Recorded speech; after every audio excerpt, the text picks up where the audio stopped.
Okay, welcome everyone. We'll make a start in just a second.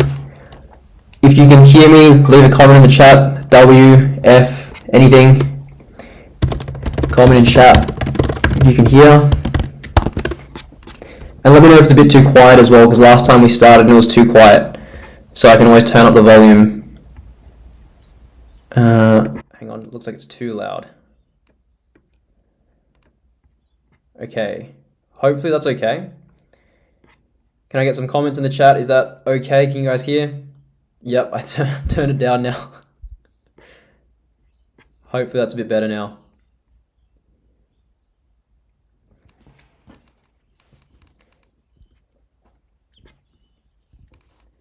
Okay.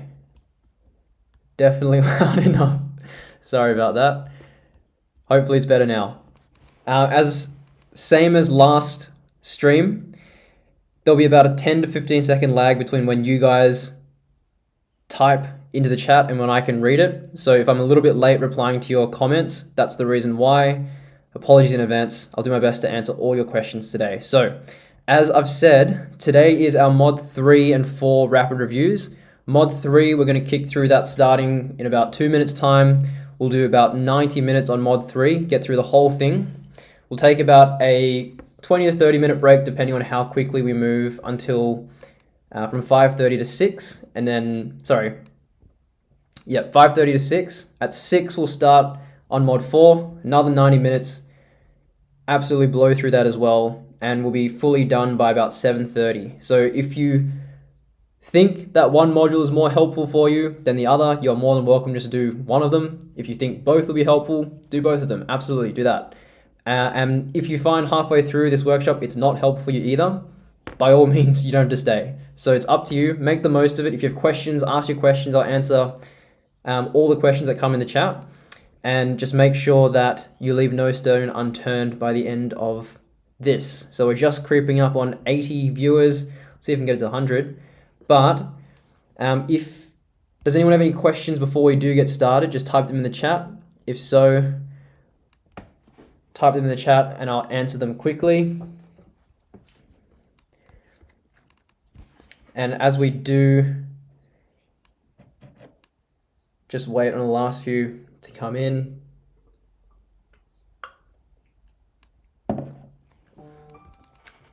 Question, I've done some past papers in the last few days.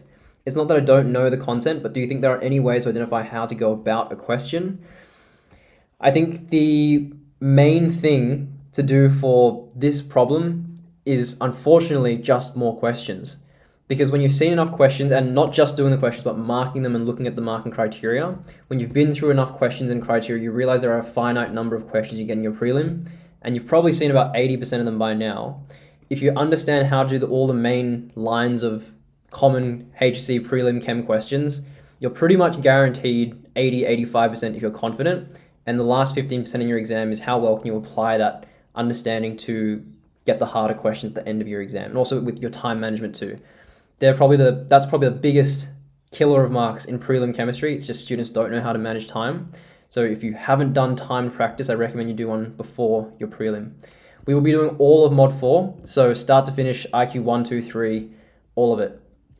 And there will be a recording of the stream that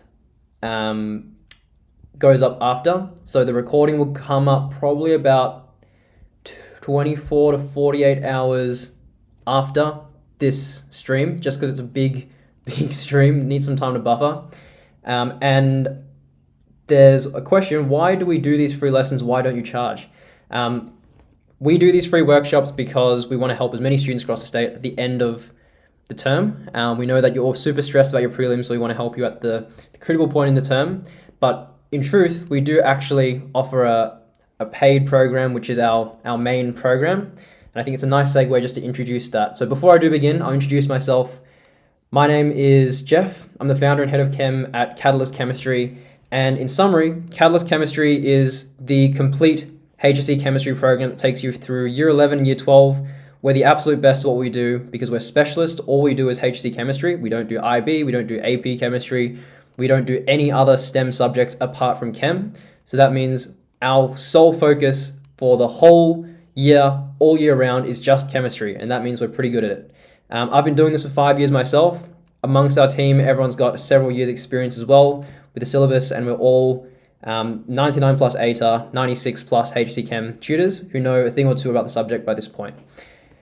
In terms of how our program works, because all of you are in your prelims right now, if you had done our program this year for year 11, you would have learned all your content about 3 to 5 weeks ahead of your class, meaning when you started each of these terms, instead of playing catch up from week 1, where you're sort of learning content and trying to do questions, you're just pretty much lost through the whole of it. You would have learned all that content with us in the holidays. And when you step foot in the classroom at the start of term, you already know exactly what's going on. You can answer questions before your teacher even asks you them.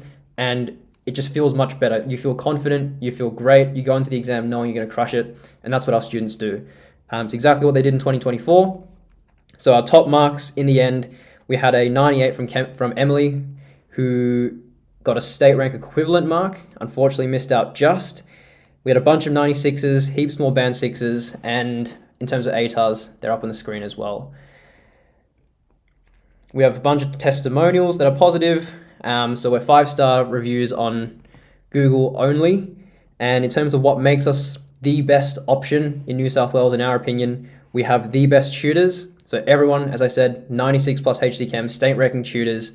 And we know about this subject in and out. We've been through it. We can take you to the summit. Our resources are bulletproof. We have full syllabus notes, which you'll see today, which are sorted by syllabus dot point to take you through succinctly. We have full-scale mock exams every single term so that you get a simulated exam experience to get used to that time pressure, to know what your exams are going to be. And we offer you question banks, which are sorted by syllabus dot point as well, so you know exactly what's coming in your exam and how best to revise. As I mentioned, a big defining part of our program that makes it so effective is the structure. We push you 3.5 weeks or 3 to 5 weeks ahead of your class, meaning you know exactly what's coming. You'll feel super confident going to class. And our classes are small online classes, so there's no travel time. Everything you can do from your laptop. You don't have to go anywhere. You can learn from home, school. You can even go overseas on a holiday. You can still learn with us. Okay, and there's our tutors. And if you're interested in our programs, for year 12, our main program is obviously the Mod 5, which is what most of you will do next term. So the link to all of that program information is on our website. You can click the link in our Instagram bio or TikTok bio, wherever you came from. And there's all the information up on our website. If you are interested, and I suggest you do register soon, we're about 75% to 80% full now. Our last places are going soon, so make sure that if you are keen, submit a form on our website to enroll. Just give us these details. We'll give you a call within 24 hours to see if we're fit to work with you and if you think we're the best option for you as well. That's pretty much it. We want to make sure we support students as best as possible in their most stressful period of their lives. Truthfully, year 11 and 12, it's the longest, most stressful years you have. So if there's anything we can do to make your lives easier, save you time in your study, save you the stress, that's what we're here to do, and take you to the top marks that you can possibly achieve. That, you know, in our past results, some of our students wouldn't even have believed that they'd be able to achieve the results that they do. So enough about our program. I'll get started on Mod 3 and 4. In terms of how much it costs to join, you can have a look at the pricing on our website. And there are also scholarships available, so keep an eye out on our Instagram. We do accept we offer scholarships for students who are high achieving or do have financial considerations. So keep an eye out for that. And if you're keen to enroll, go through the website. If you'd like to apply for a scholarship as well, you can do both. You can submit the form on our website and also apply for a scholarship and wait for the outcome there. So that's pretty much it for our program. And in terms of what we're going to get through today, as I said, Mod 3 is the agenda. So let's get going on that. So if you can still hear me, type something in chat. Can I get a few comments in chat just to show that everyone's still listening and I haven't completely lost everyone already? Or a thumbs up, a react, and then we'll get going.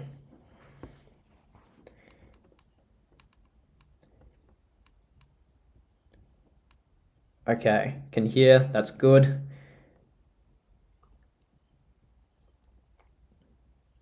All right. Zeronix, hi Shona. IE, hello.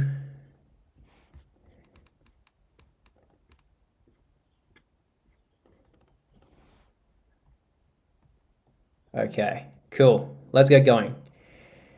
Ashley, hello as well. So, Module 3. Module 3 is reactive chemistry.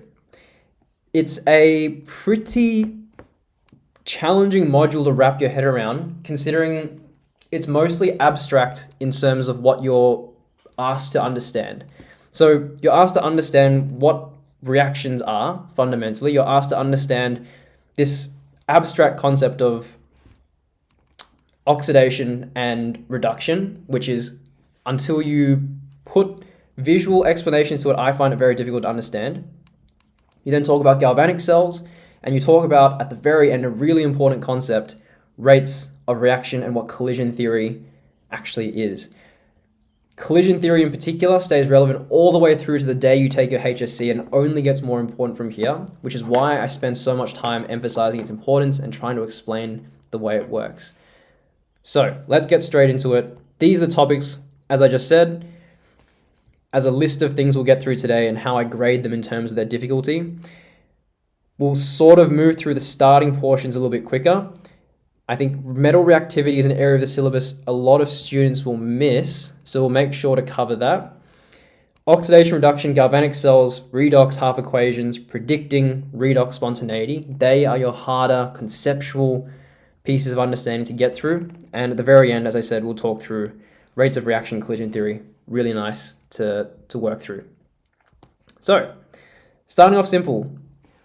We start the module with the first inquiry question, which is talking about chemical reactions.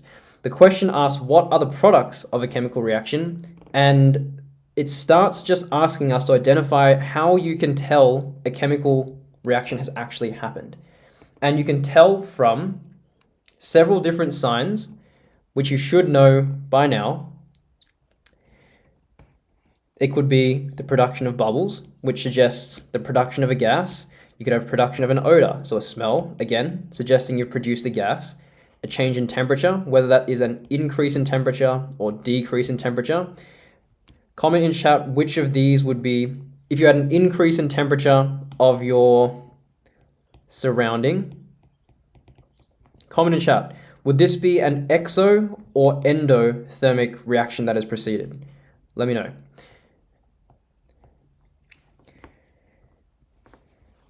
Okay, giving you a moment to think.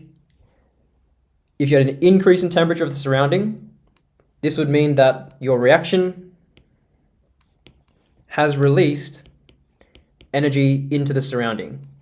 Great. And if you're releasing energy into the surrounding and you're pushing up the temperature, this means that the surrounding is now going to experience an increase in temperature. Lots of exos, great. This is an exothermic reaction, and you can tell from that. So just getting some terminology out. Endothermic would be the opposite case. If you decrease temperature surrounding, this would instead be endothermic. We'll talk about the bonds broken, bonds made later in Mod 4, but as a quick overview, exothermic means that the bonds you made, because making bonds releases energy, the energy that's released from bonds being made exceeds the energy that it takes to break bonds. So this actually consumes energy. Endothermic being the opposite. Okay. Another sign, formation of a precipitate.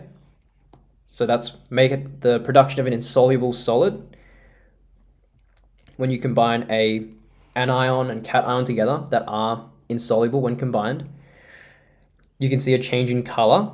This could indicate that a new product is formed, whether that's a solid or a liquid, both possible. Typically, it'd be a solid.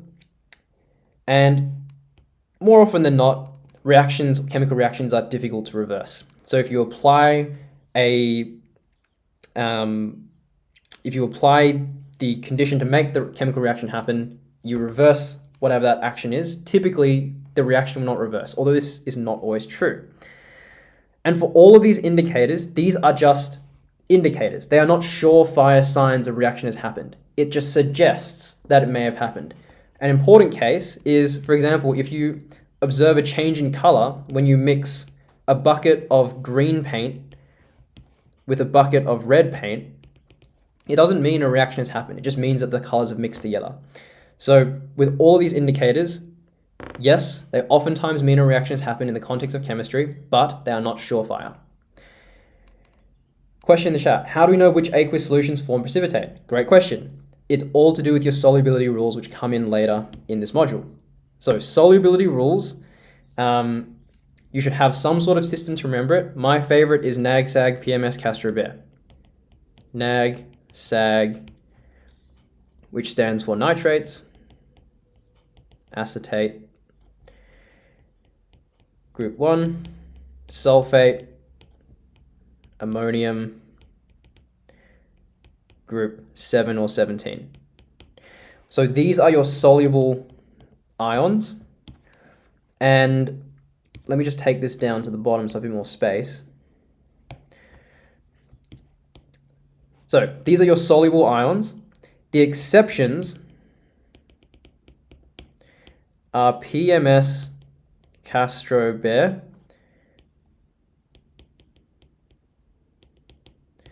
where sulfate is insoluble with PMS and Castro-Bear. So if you had lead sulfate or you had calcium sulfate or barium sulfate, these are all going to form precipitates. And the other rule is if you have a group 7, so this is all your halogens, chloride, bromide, iodide, and they are bonded to any of PMS, they will also precipitate as well. So lead iodide, silver chloride will be insoluble. I also see that there is a hack that has been shown in the chat. Actually, I'll introduce the insolubility rules as well. Hydroxide being the most important one. Hydroxide is insoluble with everything except group 1, ammonium, and Castro-Bear, and phosphate the same as well. Then the rule is that if you're ever unsure of these rules, you can always check your data sheet. So you get your data sheet in every exam.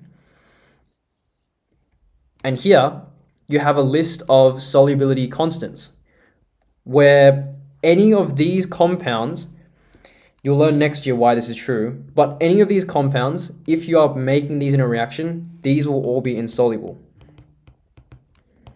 to some extent. To some extent, this is true, that all of these compounds on this list are going to precipitate. That's your hack.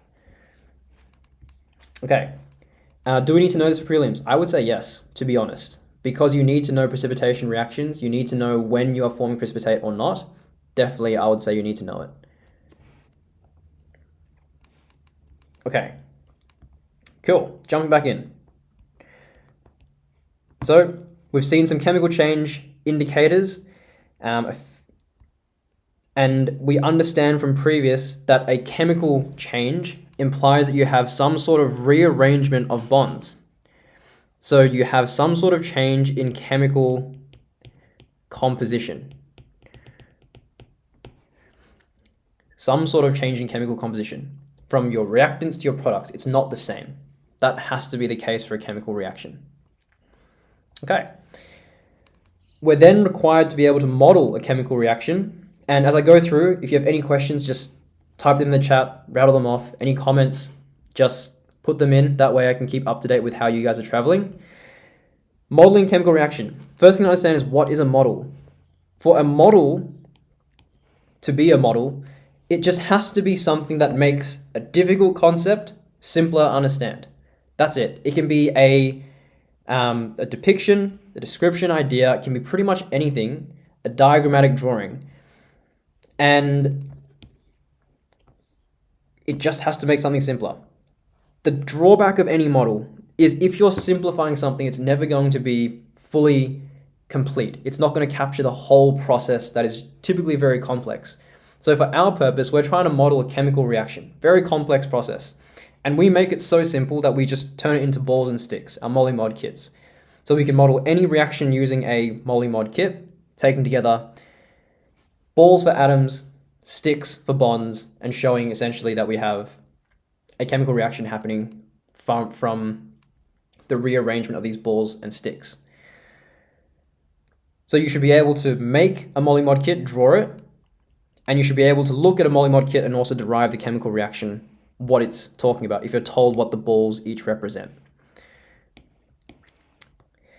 Law of conservation of mass will always be observed. To refresh what that is, law of conservation of mass means that in any reaction, the reactant's mass will be the same as the product's mass because you cannot create or destroy matter. It's just going to be transformed from one form to another, one arrangement to another, and for any chemical reaction, that will always be true. So then you could take another example, another reaction, MOLIMOD kit, equation, should be able to do this. I think the one thing that students neglect, though, is being able to talk about how a model actually may not be as good as it seems. So any model has disadvantages, and you must be able to, in your prelim, talk about how a model may not be modeling a process as well as it should. So for a molecular modeling kit, yes, it can represent the number of atoms and bonds. Yes, it can visualize how you observe the conservation of mass, but it has inherent weaknesses too. It doesn't tell you anything about the strengths of the bonds, about the energy changes in the reaction, about how electrons are distributed in orbitals, or distortions in molecular geometry, no transfers of electrons. There's plenty of weaknesses to talk in any model, and you have to be able to do that for any model that your teacher gives you. So the best chem students start to think critically in prelims and develop their critical thinking through more challenging questions all the way up until year 12. That's the only way that you're going to push yourself up to a band 6, because the students who get band 6, that's what they're doing from this stage. Okay, would we have to explain why salts are insoluble or not? No, you just need to know that they are, for now. Okay, you should be able to write a chemical equation based on what we talked about in Mod 2, balanced chemical equation. There are then two subtypes of chemical equations that you may come across as well. So you have complete ionic equations. These are equations where you show all the ions present. So if we're looking at an equation of potassium bromide reacting with silver acetate to make potassium acetate and silver bromide precipitate, a complete ionic equation shows every single ion separately in aqueous components. The solid precipitate is not separated because that's the way it will occur. And so this will be your complete ionic equation. You essentially separate all the ionic salts that are dissolved aqueous into their two separate aqueous ions. So no complete ionic. More commonly asked is net ionic though, and I see so many mistakes on this. In our catalyst prelims, in our catalyst homework, this is probably the most common silly mistake. You see the word net ionic in front of equation, you have to think removal of spectator ions. So what's a spectator ion? Comment in chat. When you're looking at this equation, what are the spectator ions? And if you said that the spectator ions are the ions that do not change from reactant to product side, in other words, it's the silver staying as silver aqueous, acetate staying as acetate aqueous, and the potassium staying as potassium aqueous, these are your spectator ions. They are not involved in the reaction. So the potassium remains, if you look at the complete ionic, the potassium remains exactly the same by the end. It's still aqueous. Acetate remains exactly the same by the end. It's aqueous. But what has actually reacted is the silver with the bromide. This is what's reacting to make your silver bromide. So in your net ionic equation, you only show what has reacted. You remove what has not reacted, the spectators. And so that's why the net ionic only shows the ions that actually participate in the equation or in the reaction. You get rid of your spectators. You cross off potassium, cross off acetate from both sides. Do not mess up your net ionic equations. Really important concept. Okay, some questions here if you want to try some on your own. And then we get into our reaction types. So your reaction types, there are 6 listed here, plus there's also your metal reaction types in the next inquiry question. So we should know what each of these are and the important word equations that you sort of just have to remember and rattle off.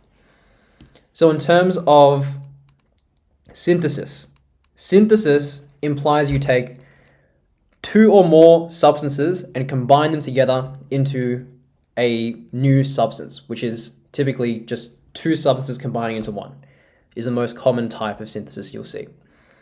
That could include any of these reactions. You don't have to memorize these, but you should understand that synthesis is 2 or more compounds being combined into one. So then in your exams, that might look like any of these word equations where you get given, for example, aluminium reacts with chlorine gas to form aluminium chloride. You should be able to write the equation out for that, given that you have the states and you know what aluminium metal and aluminium chloride should be in terms of their states. So, second reaction type. Just quickly, when you mean word equations, do we need to know specific examples? C plus O2 goes to CO2, or like A plus B goes to AB. I would say that you don't need to know specific cases for synthesis. I don't think it's fair that your school would expect you to just remember random synthesis equations, but you should know the format is typically A plus B goes to AB. I would remember that and understand that it means you're taking 2 substances and combining into one. Decomposition. This is where you have one substance and it breaks apart into 2 or more constituent substances. Some examples include thermal decomposition, light decomposition, electrolysis. Again, I'll keep this general. As Ruthie said, we can represent it as, for example, AB breaks apart into A plus B. And you should be able to identify decomposition. Okay, on to the actual cases. Combustion.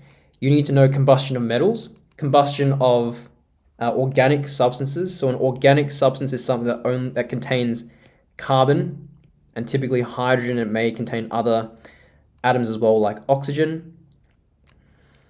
So you have your metal combustion first, which involves a metal reacting with an oxygen to make metal oxide.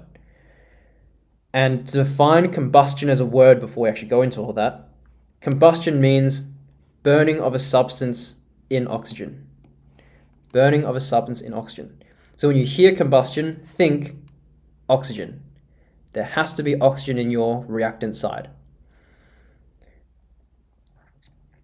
Okay, so combustion of metal plus oxygen makes metal oxide.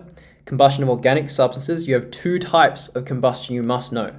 Complete combustion and incomplete combustion. Complete combustion implies that you are burning in an excess supply of oxygen. And so the products you'll make will be oxygen rich. You make CO2 and water. CO2 and water in complete combustion. In incomplete combustion, because you have limited oxygen supply, your products are less oxygen rich. You have carbon monoxide or carbon solid, also known as soot. So your word equation for each of these would then be whatever your organic substance is, plus oxygen to make either carbon monoxide, or CO2, depending on the type of combustion it is, as well as making water as your second product. Okay, so that means for anything like these questions where you're told to write the equation for combustion of a metal, combustion of any organic substance, whether it's complete or incomplete, you should be able to write the equation out in full. And for an incomplete combustion, they will have to specify whether you're making carbon monoxide or carbon soot in order to make it doable. Recordings for mod 1 and 2, you can click on our, I guess, YouTube channel homepage. It should be just up on there. Okay, so that's combustion. Any questions, type them in the chat. I'll keep going along. Displacement reactions. So displacement reactions involve where you have a aqueous ionic substance dissolved in solution, and you add a metal into that ionic solution. That metal that you add in has to be more reactive. So this zinc has to be more reactive than this copper in order to displace it. So if the zinc is more reactive than the copper will be displaced. And you end up with zinc sulfate in solution and copper solid on its own. The format of that reaction will typically be A plus BC makes AC, where you have a metal reacting with a metal and an anion, and ultimately you get AC plus B will be the typical format. You can also get double displacement, that is possible. And the question that most questions will need you to answer is, will a displacement happen for this particular reaction or not? And you have to be able to tell whether zinc is more reactive than copper. Type in chat if you know how, and I'll go through it in a second. So, to tell whether a metal is more reactive than the next, you have to look at your standard potentials. This is in your data sheet. The higher up on your standard potentials, the more reactive a metal is, because it is more likely to oxidize, more likely to lose an electron and hence react. So because you can see that zinc is higher up compared to copper, this makes zinc more reactive than copper as a metal. Hence, zinc should displace copper. And we know that this will displace. End of story. The opposite case is if you, for example, had zinc sulfate in solution and you tried to add copper, this will not precede any reaction because the copper is less reactive than the zinc and will not displace it. So know the two cases. Be able to tell when a displacement will happen and when it won't, based on your reactivity series. Okay, questions. We'll be told if it's complete or incomplete. Yes, if you're not told, assume it's complete. That's the other rule. So if your teachers are vague and don't specify complete or incomplete, assume it's complete. Year 11 portion, modules 1 to 4, will they be testing year 12 exam? Yes, they will. And we'll run a workshop next week or the week after to tell you guys exactly what you need to remember from this year for next year. So hopefully that's helpful for you guys as well.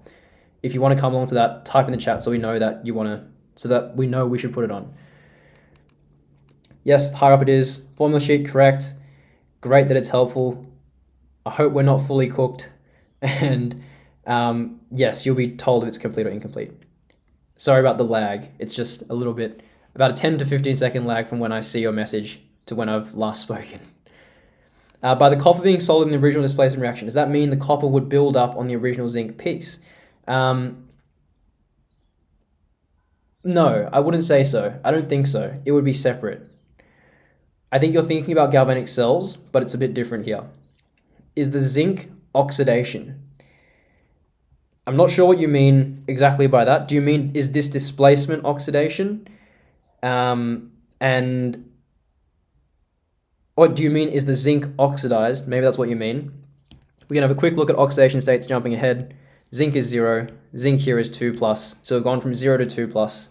That means the zinc must have lost 2 electrons and hence, yeah, it has been oxidized, correct. Okay, yeah, we'll do it. Cool. Cool. Let's keep going.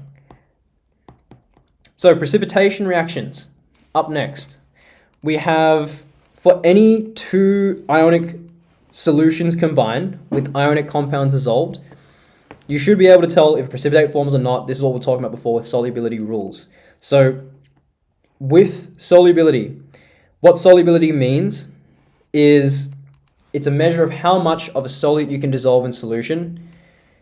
And the more you can dissolve, the more soluble a substance is. The less you can dissolve, the more insoluble a substance is. With any precipitation reaction, you get a solid forming and precipitating out because you are making a substance which is insoluble. A substance which is insoluble. And you can tell that from, as we said, NAGSAG and your solubility rules. Or you can look at your data sheet and look at these, your solubility constants. All of these substances are insoluble. So this is your hack. Okay.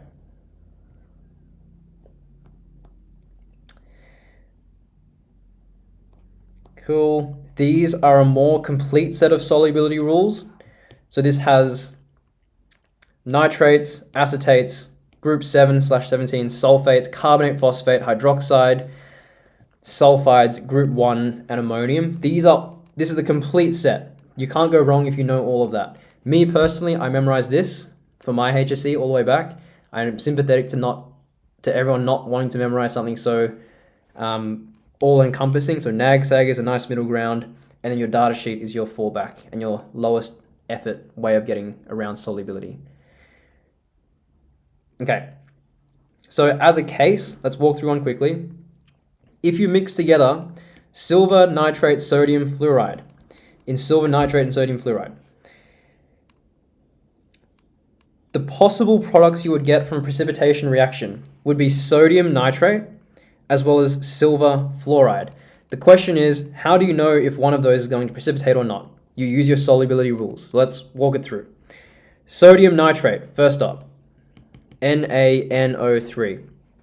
Nitrate, sodium have solubility, part of the solubility rules.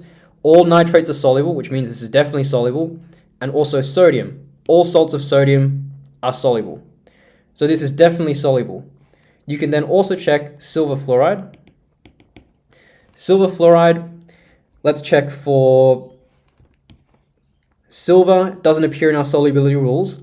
And fluoride, it does. Fluoride is one of our group, or it should be with our group 17s over here, which means that it would precipitate with any of lead, silver, or mercury. And so this would be insoluble. You can double check this by looking at your data sheet. As you can see, silver fluoride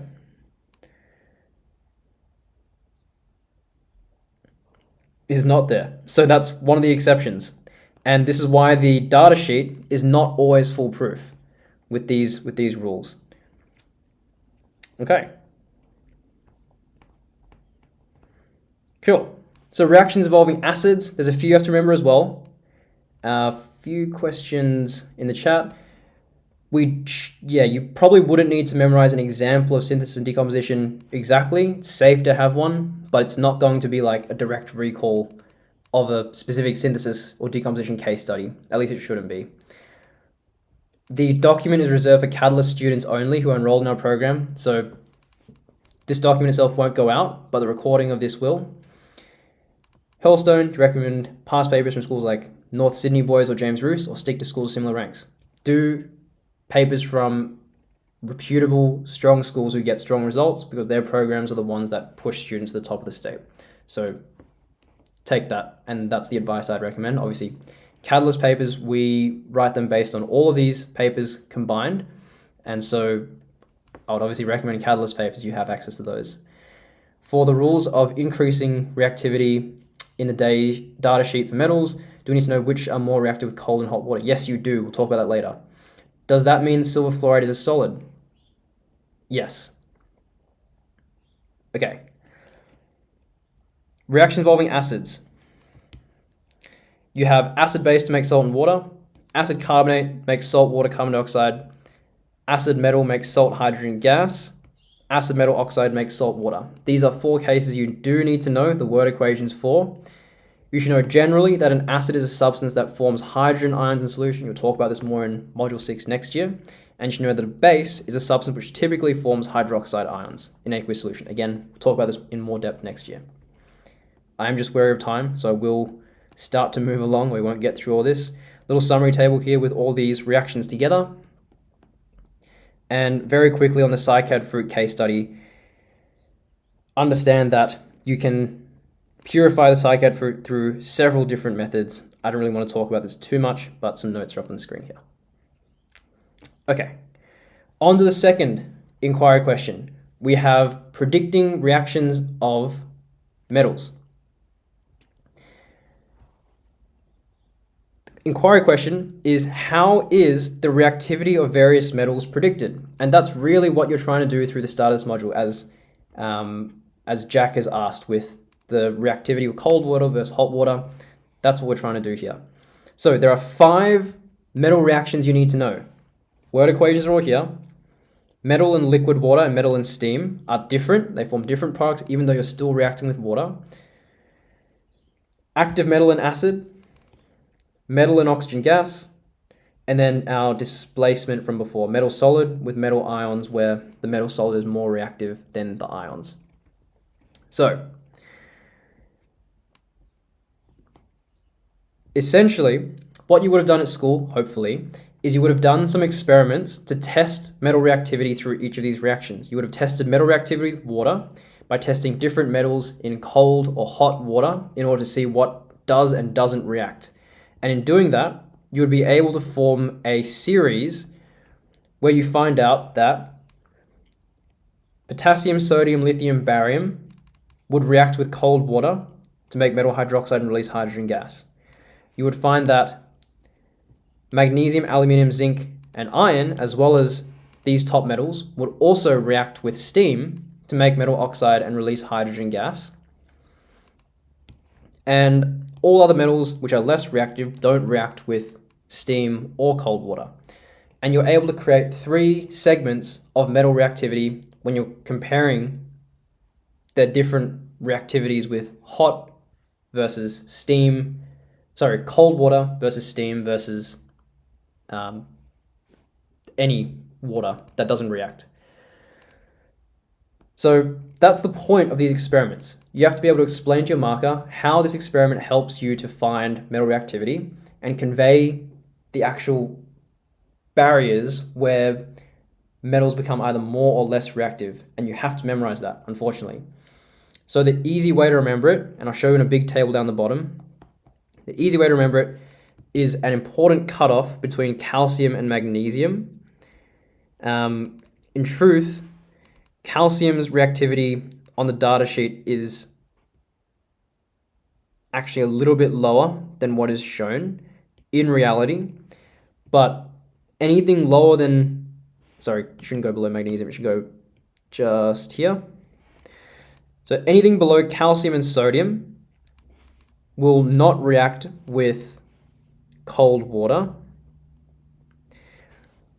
Then anything below iron will not react with steam. So iron will not react with steam. So it's this iron.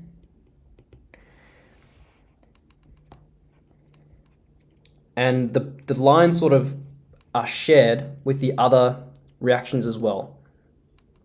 So the other reactions you look at metal reactions with dilute acid, and you see that potassium and sodium react with dilute acid very rapidly and very exothermically. You then have a whole group of metals that do react with acid, going all the way down to iron once again, and then from tin and below, no reaction. So you formed another reactivity series using acid as your reaction this time around. And finally, you can also test with oxygen. So several metals react within minutes, some react within days, some only react in the presence of heat, and some do not react at all. So the whole point is to have some sort of system in your head to remember what does and what doesn't react with each of these substances. And the rule I like to use is anything more reactive than lead on the reactivity series will react with steam, acid, and burn in oxygen. Iron to magnesium will react with steam only and over several days with oxygen, and then calcium and above will react with liquid water and react within minutes with oxygen. Again, that whole series is shown here. Aside from that testing of different categories based on degree of reactivity, you can also test reactivity using displacement. Because we said before, a metal solid will displace an aqueous metal if it is more reactive, and only if it's more reactive. That means if you were to take one aqueous metal ion and place another solid metal into it, you can tell based on whether a reaction happens or whether it doesn't. If a reaction happens, it means that metal one, the solid you put in, is more reactive. If a reaction does not happen, you have no precipitate come out, you know that it is less reactive in the case where you don't get a reaction at all. So you can compare any two metals next to each other. You can say, if I put copper into iron nitrate, the observed result is I get no visible reaction. So from that information, does that mean copper or iron is more reactive? Type in chat. If you put copper in iron nitrate and you don't get any visible reaction, is copper more reactive or is the iron more reactive? If you said that the iron is more reactive, you would be correct.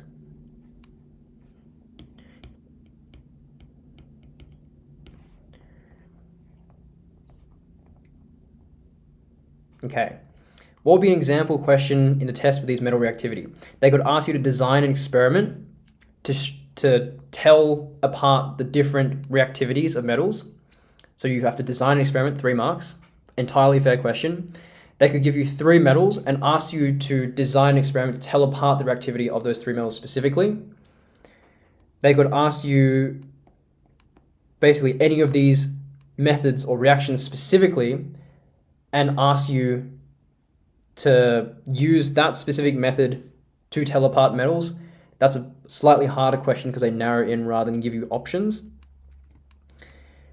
And as a multiple choice, you may just get given 4 metals and asked to order them from most to least reactive. And knowing these tests and knowing these rules can help you find that out really easily.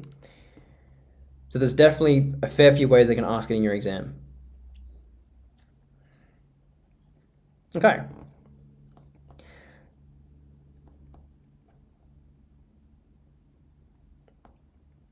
Cool. There's some questions, we'll leave those.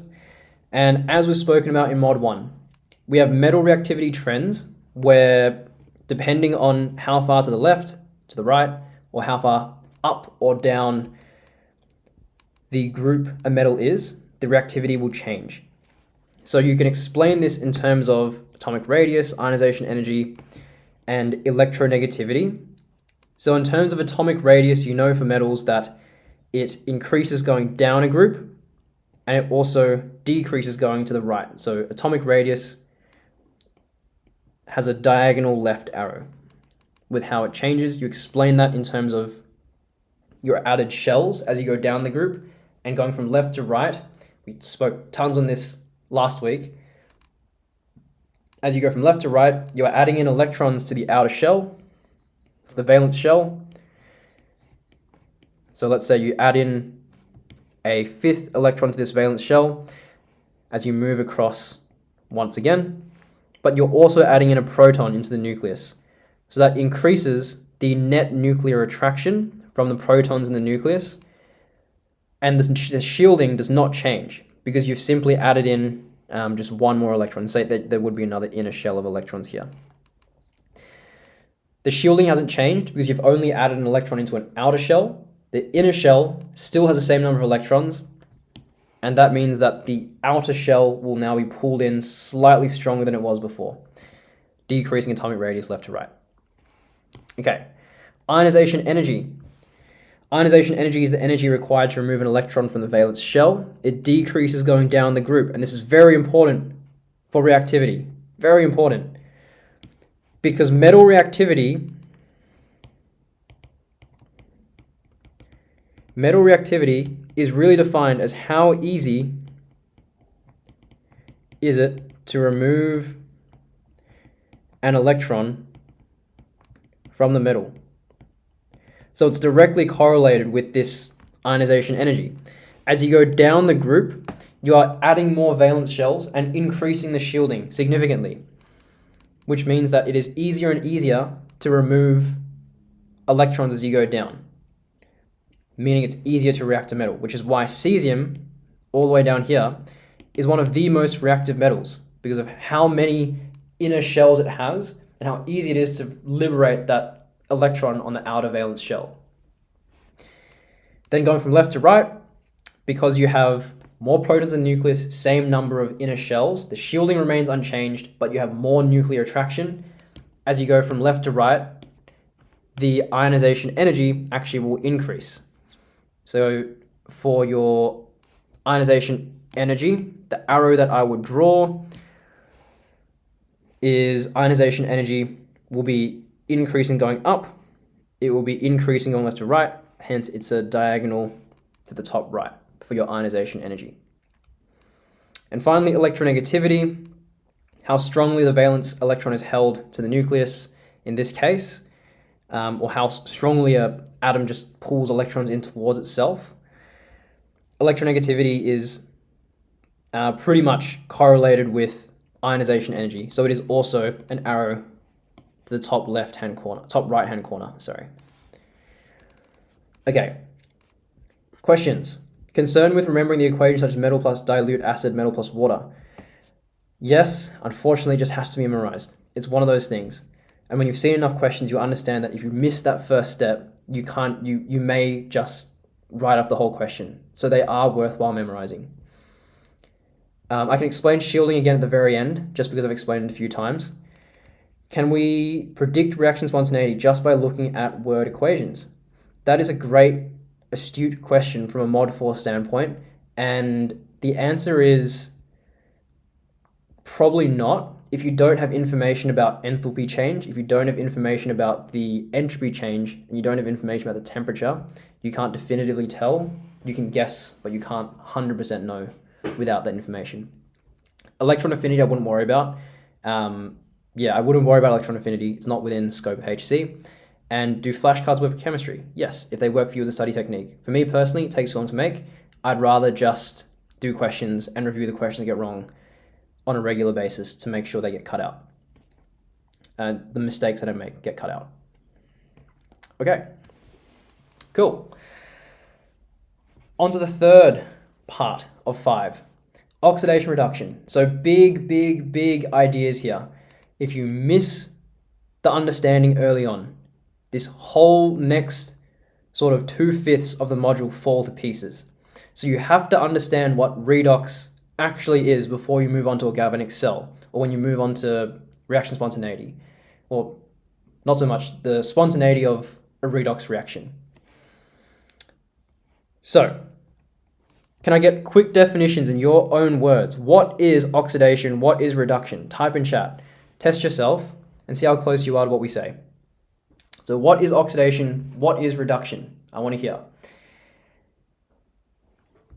The dot point itself says to apply the definitions of oxidation reduction in terms of electron transfer and oxidation numbers to a range of reduction and oxidation reactions. Okay.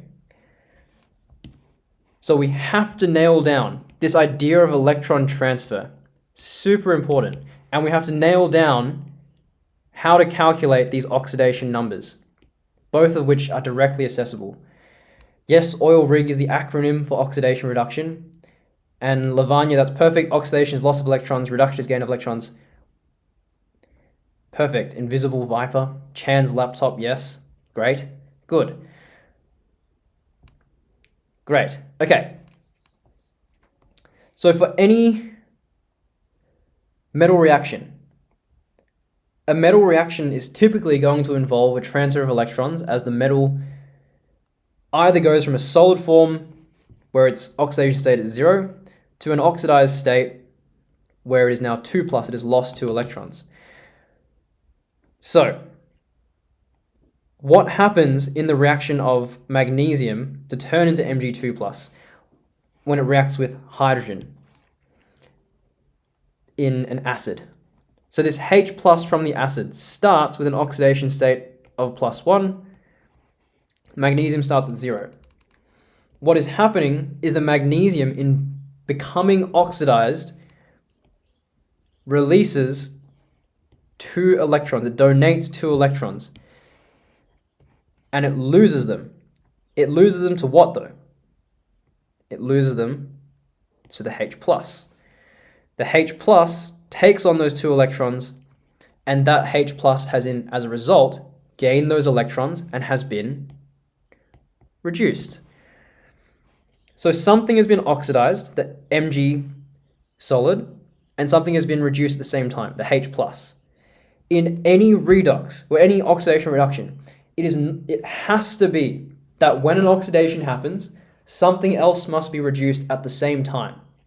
The electrons cannot just disappear. They go from one substance to the next. So that's why we refer to these reactions as redox reactions. There's a reduction and there is an oxidation happening at the same time. That is always true. So, oxidation reduction, definitions are here. Atom loses 1 or more electrons is oxidation. Atom gains 1 or more electrons, reduction. Hence, redox reaction when you have the 2 combined together. Oil rig is your acronym. Oxidation is loss, reduction is gain, and make sure you know that it's not just loss or gain, it's loss or gain of electrons.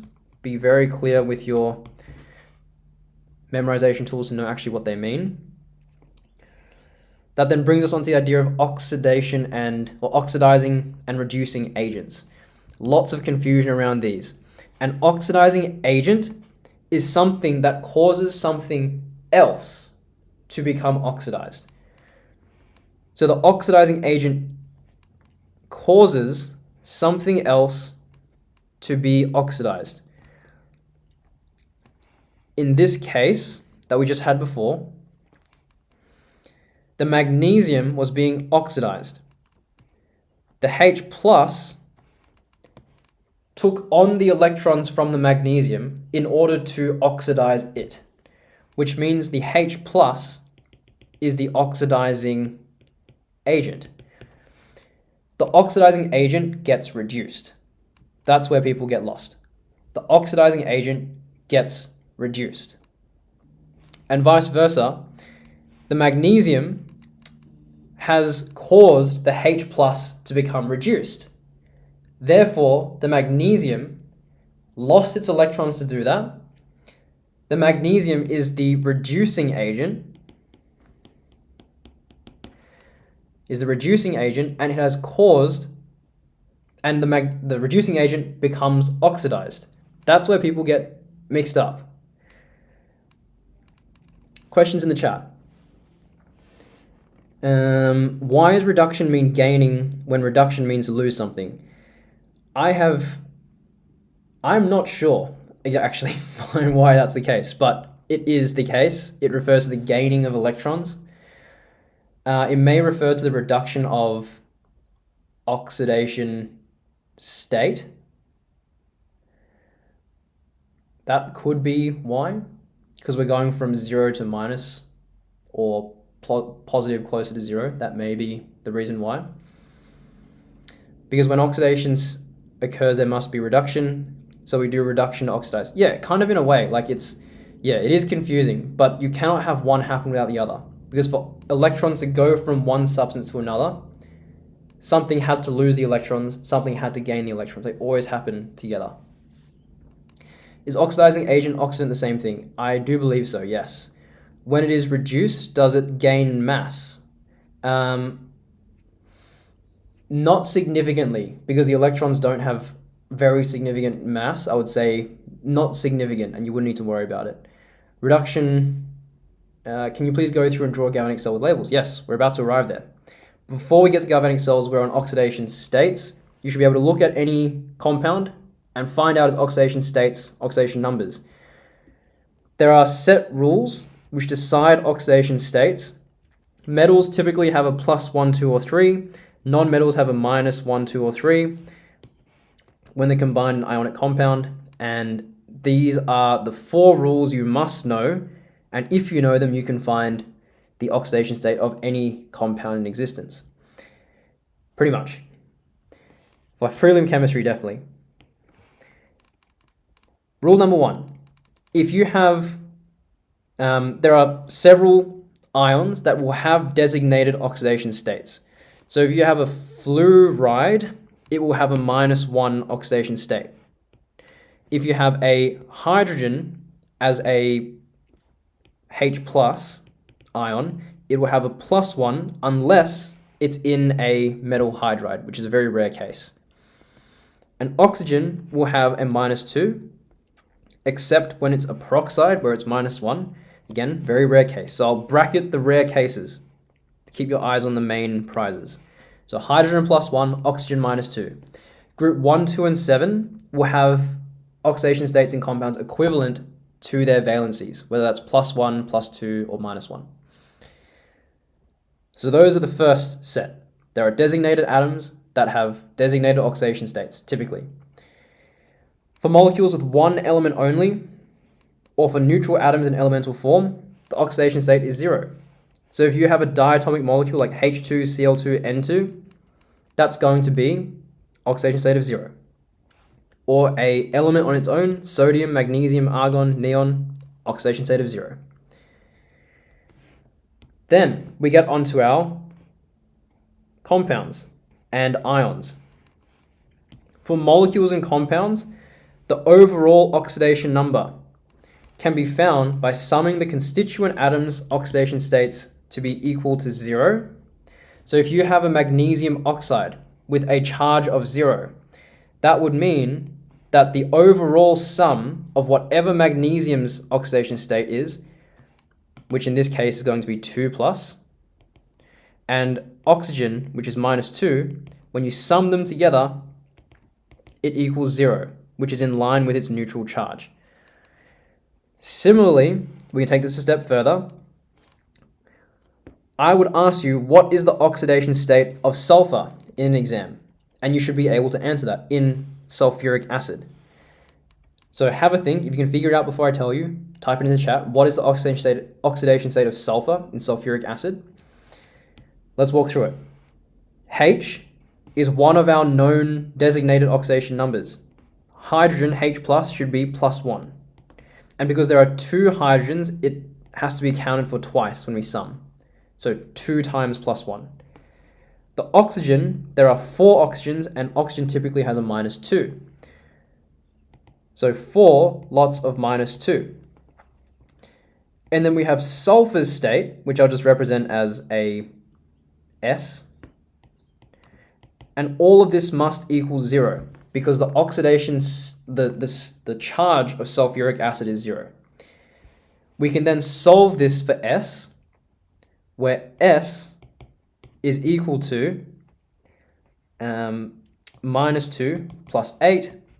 The oxidation state of sulfur must be +6. If you got +6, very, very well done. Okay. Questions. You know how it's only a small mass gain or loss in these reactions? What's a good qualitative observation since we can't really see it? Well, in a galvanic cell, you may be able to see precipitation. You may be able to see consumption of a solid as well. That would be how you'd most often see this. You can also see fizzing in the case of metal and acid. You could see production of hydrogen gas and do a pop test. There's many ways that this could be identified. If a question asks for the oxidation state of oxygen in CO2, is the oxidation state of oxygen -2 or -4? Great question. So based on what we just talked about, CO2, we know that oxygen is typically -2. And if the question asks what is the oxidation state of oxygen, you give them the oxidation state of one oxygen on its own. You say the oxidation state of oxygen here of oxygen is equal to -2. You do not say -4. Okay. quick re-explanation of 3 to summarize what we just talked about. If you have a molecule or compound and it is neutral in charge, such as sulfuric acid or such as CO2, the sum of all of the oxidation states together is equal to 0. That is what it means. So that for CO2, as a final example, that would mean that's oxygen being -2. You have 2 lots of -2 for the oxygens, plus whatever carbon is as oxidation state should be equal to 0, which allows us to find carbon's oxidation state of ultimately 4.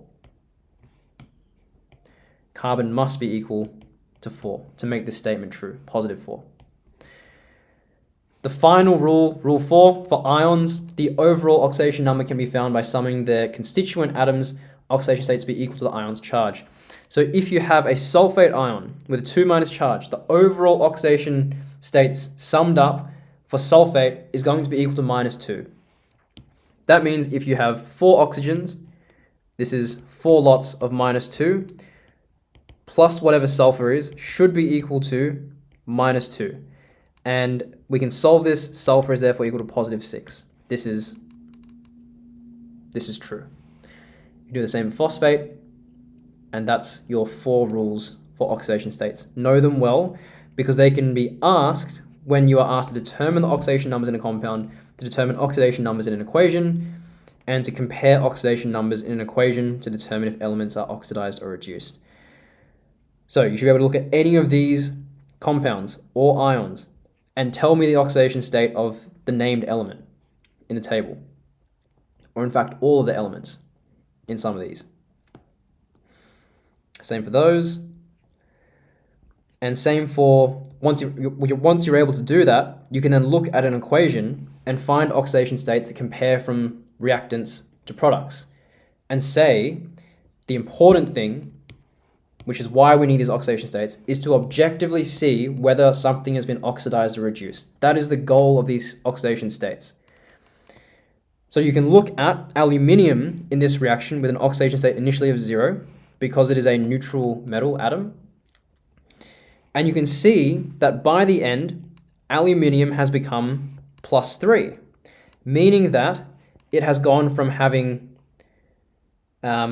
its electrons initially to having lost 3 electrons to become this new oxidized Al3+ ion. So we can objectively say aluminium has been oxidized. That is the purpose. Okay. Cool. Redox equations, you have your half equations, which you can find from a complete equation. Basically, you need to see what the oxidation state changes in order to find how many electrons are either released or gained. And you can take any 2 half equations to combine them together into a complete equation, where you have to make sure the electrons lost and the electrons gained are equal when you combine together the 2 equations to cancel them out. Okay, some practice writing half equations and some practice combining equations here. And finally, on to predicting redox spontaneity. When you have metals that are either being oxidized or reduced, you can use your standard potentials to see whether the oxidation reduction will occur spontaneously. So, if, as we say here, well, actually, before we go into that, when we look at the standard potentials, we can see that on the left-hand side, we have metal ions plus an electron turning into a metal. So the metal ion is being reduced. If we read from left to right, we're shown reduction equations. And if we want to look at oxidation, we have to read from right to left, going from sodium to sodium and an electron. If we do read right to left, in the case of sodium, the voltage would be flipped. So it would end up being a positive 2.71 if we read from right to left. Now, the rules are, the further up on the potentials and the more negative it is, the more likely the metal is to oxidize, because you will only have a spontaneous process if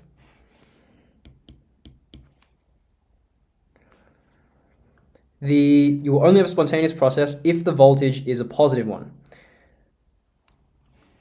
So when you read the sodium turning into sodium and electron from right to left, and you flip the voltage, you now have a positive 2.71, that would be spontaneous. But if you were to look at potassium and an electron turning into potassium, the voltage is negative 2.94, this would be non-spontaneous, being a negative voltage. So that means all of these substances up the top, with a negative voltage when you read from left to right, these would be spontaneous reductions. Sorry, spontaneous oxidations only, because you have to read them in reverse to be spontaneous. And for all of these reactions down the bottom, compared against H plus and E minus, these would be spontaneous reductions, since the voltage is positive, reading from left to right. Okay, cool. So, questions in the chat before we keep going. How do we know sulfur is 6 and not assume the other ones aren't at equal charge? So you can't know sulfur is 6 on its own, but you can figure it out based on the conditions we had. So based on the fact that the molecule or compound was a charge of 0, it's neutral, we know the total sum has to be 0 in the end. And that allows us to figure out sulfur rather than know it instantly. You can figure it out. Are we going to go through possible color changes or example of color changes of galvanic cells? I wouldn't say that's typically assessed, so probably not. In half equations, we ignore spectators, right? Yes, correct. Only talk about the substance being oxidized or reduced and the electrons being either gained or lost. And what's a good definition for spontaneity? What does it mean for something spontaneous? Great question, actually. Spontaneous reaction is a reaction that happens on its own without any other conditions being required for it to happen. So it means you don't need to add any additional heat. You don't need to add anything else in terms of pressure. The reaction will just occur on its own. That's all it means. The reaction will happen on its own. Whether the reaction happens fast or slow, that's a completely different thing. So you can have a really slow spontaneous reaction, or you can have a really fast spontaneous reaction. It doesn't have anything to do with the speed or rate of reaction. It just means it will happen on its own. For spontaneity, do we base it off the half equations or the overall cell potential? So it depends on what you're looking at. If you're just looking at one process on its own, it'll be the half equations. And then for the overall cell potential, that will be when you're looking at the galvanic cell, correct. It will be the overall for that case. But we'll get into that in a second. Okay, cool. Let's move on to galvanic cells. Can I just speed run the question as if the element doesn't have the spectator ion on the reactant side?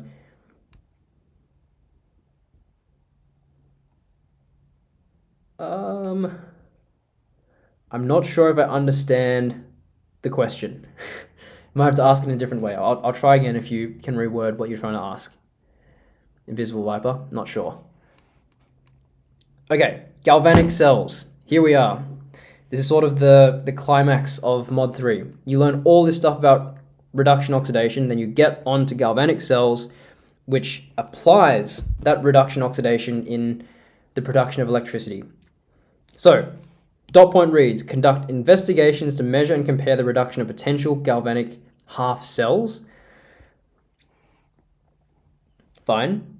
We can define a galvanic cell as a device which uses spontaneous redox reactions to create an electrical current.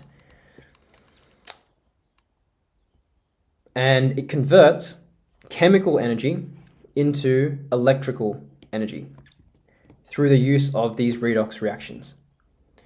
So, generally, in a galvanic cell, you have two metal electrodes that are joined by an electrical lead. On the electrical lead, you'll have a voltmeter to capture the voltage that you're generating. You have both of the electrodes, the anode and the cathode, submerged in an electrolyte, which contains ions in it to allow for charge to be conducted and for the replenishment of ions respectively. And those electrolytes are joined by a salt bridge. And each part of this setup has a specific function in facilitating the movement of charge. The movement of charge in whatever way or direction we're going, there has to be movement of charge in order to have conductivity, because electrical conductivity is defined as the ability for free moving charged particles to exist. Free moving charged particles referring to particles that can move through the substance from top to bottom, left to right. They're not bound. So in the case of this setup, what is making it conductive? It's the electrons transferring through this electrical lead that are able to move from the anode to the cathode, which creates a current and creates that voltage that we see. Okay, cool.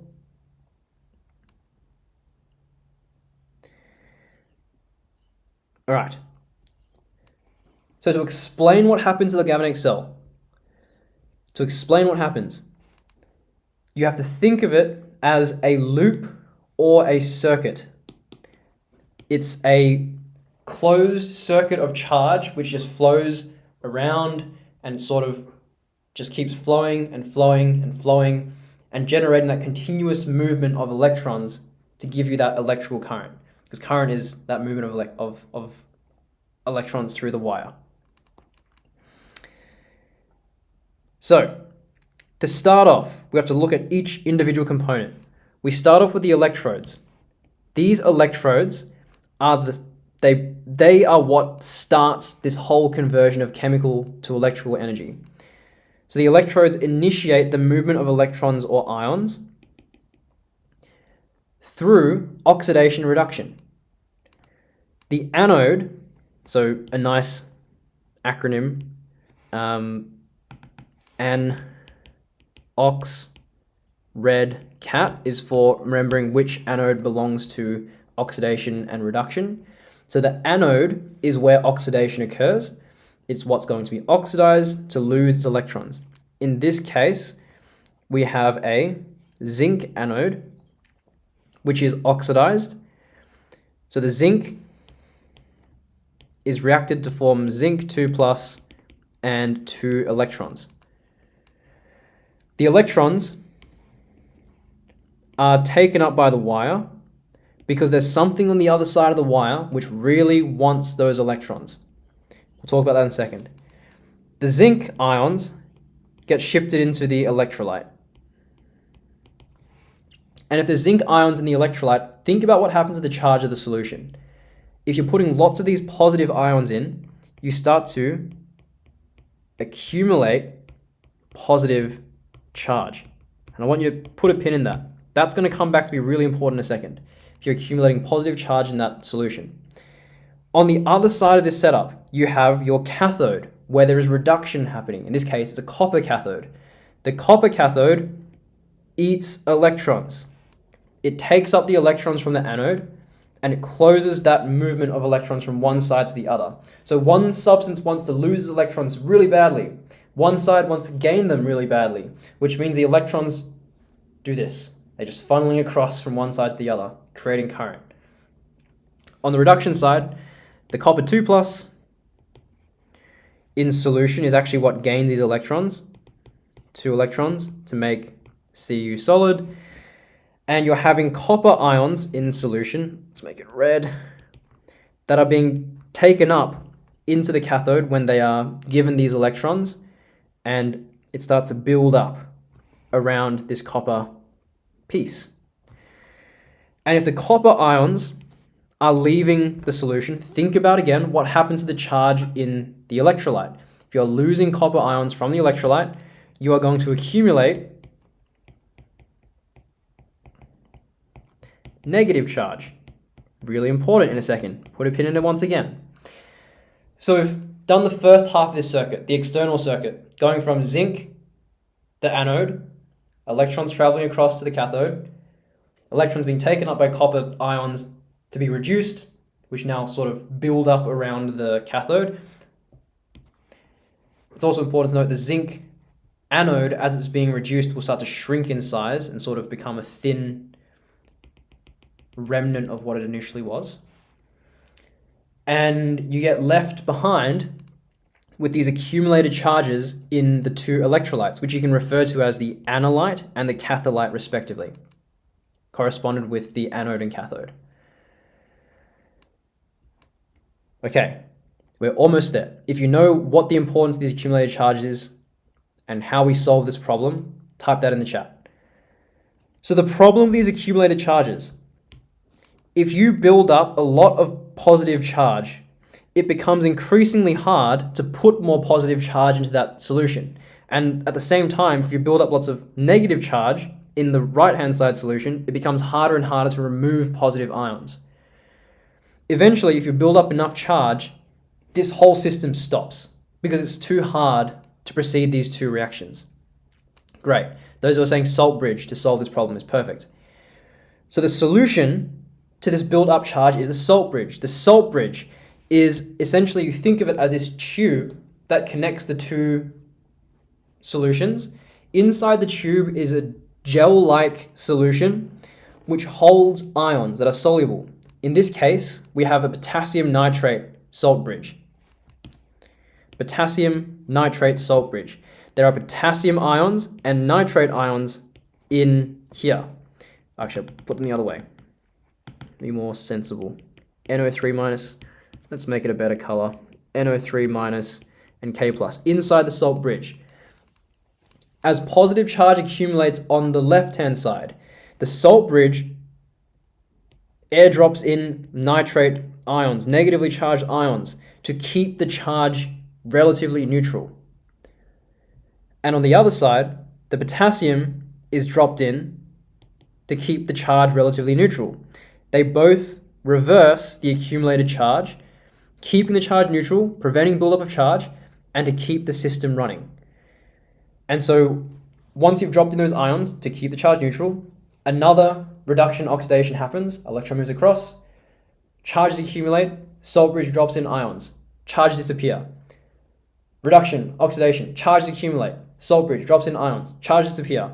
It happens over and over and over and over and over and over and over again, and that's why you have this continuous flow of electrons going over and over if you're trying to produce the electricity. And so the galvanic cell, understand it as a massive loop that moves charge from one side to the other and has to be facilitated by a salt bridge in order to maintain its continuous function. I hope that makes better sense. But when you understand it as a whole system, it becomes a lot easier to reason what's happening at each point. Okay, cool.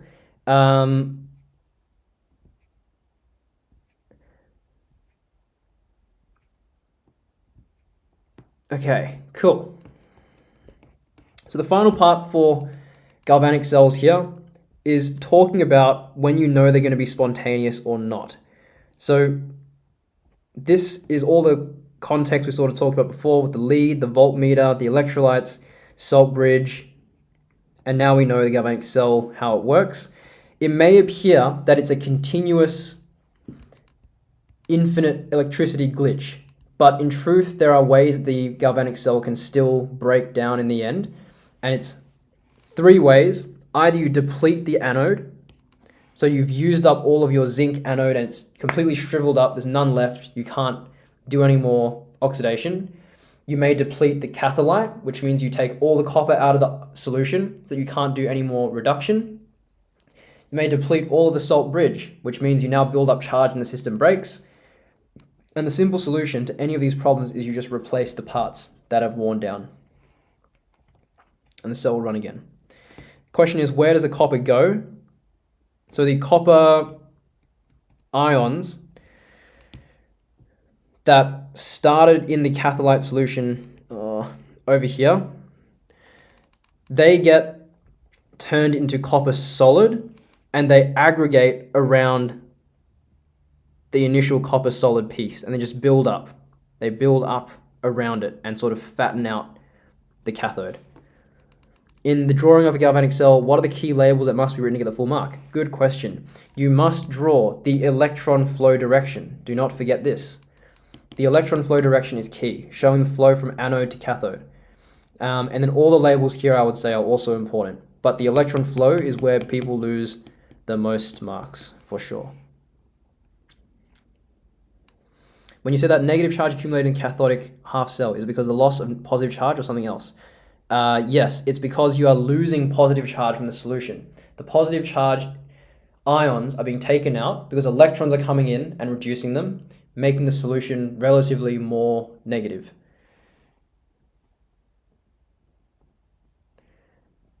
Okay, cool. Galvanic cell notation quickly. This is how you notate a galvanic cell. You have the anode, analyte, cathode in the middle, 2 lines. Each of the anode and analyte, cathode and catholyte separated by a single line. For the sake of time, there are 3 types of galvanic cells. I won't go through all of them. The main line is you have 2 reacting electrodes.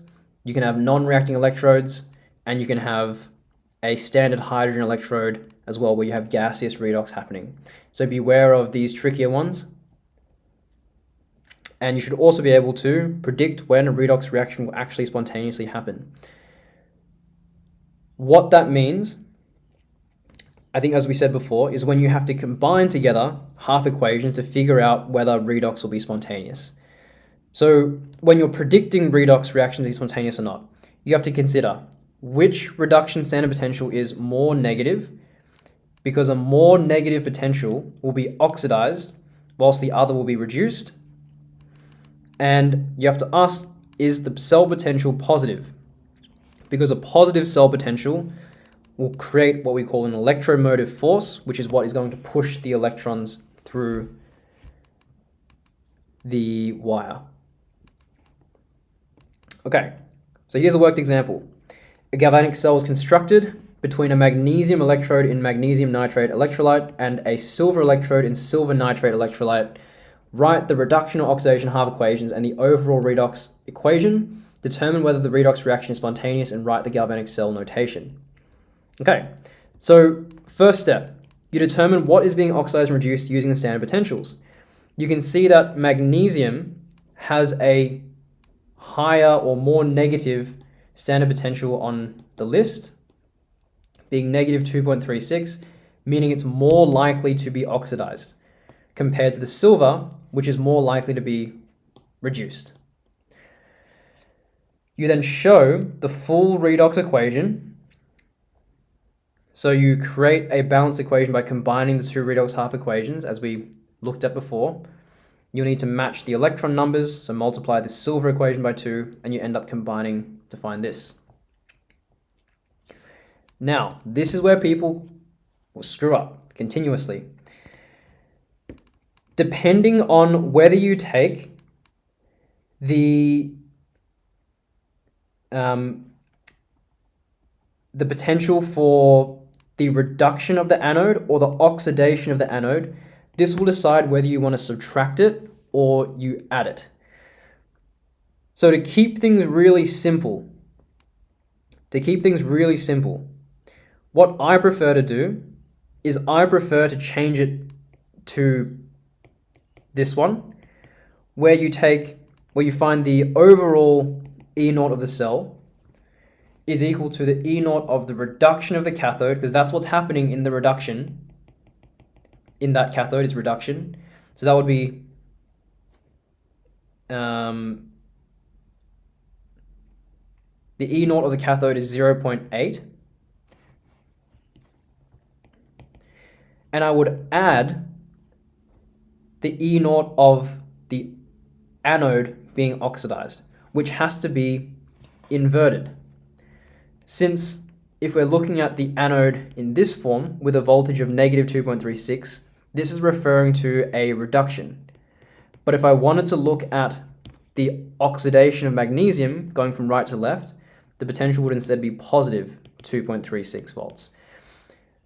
So if I take that and find the actual oxidation voltage, it's as simple as adding them together. 0.8 plus 2.36 would give me the total of 3.16.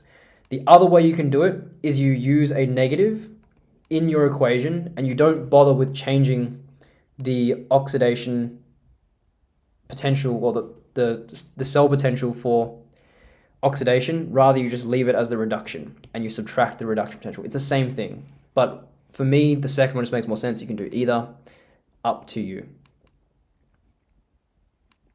Okay, here's a question.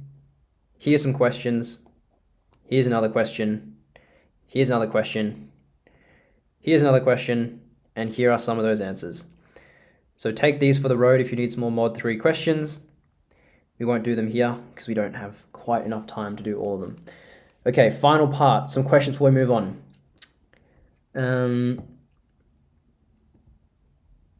How do you stop the confusion of getting the cathode and anode confused? Yeah, anox red cat is really the best way. If the voltage comes as negative and it's not spontaneous, how do you make the reaction occur? Like heat up the cell.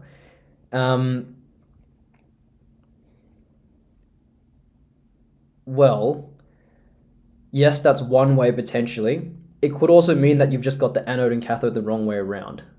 That could be a possibility as well, and the reaction might proceed in the other way.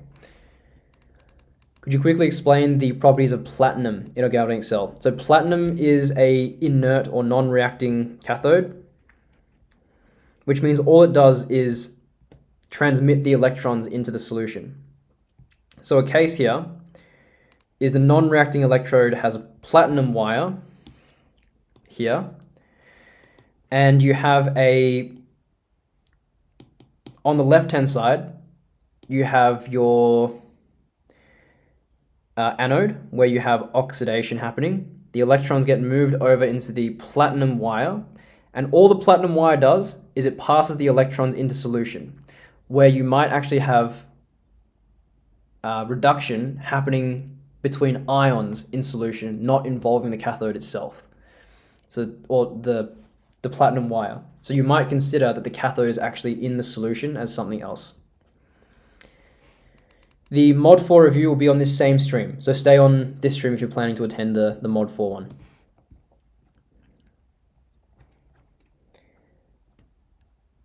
Okay. Cool. We're almost there.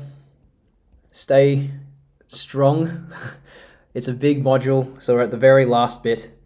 We have rates of reaction, and luckily this final bit of the module is a bit easier to swallow compared to redox and everything that's come before.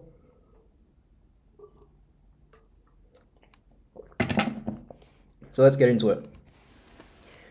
Rates of reaction. Inquiry question is, what affects chemical reaction rate? Answer, 4 big factors: temperature, concentration of reactants, surface area of reactants, catalysts. There's other factors as well. Pressure and volume can also affect. But for our purposes in prelim, we don't really focus too much on that. Okay. So rate of reaction refers to how quickly a reaction occurs. And by now you'll understand that the rate of reaction is determined by collision theory, which talks about the number of successful collisions per second or per unit time, whatever it might be. The more collisions or successful collisions you have per second, the faster your reaction will occur.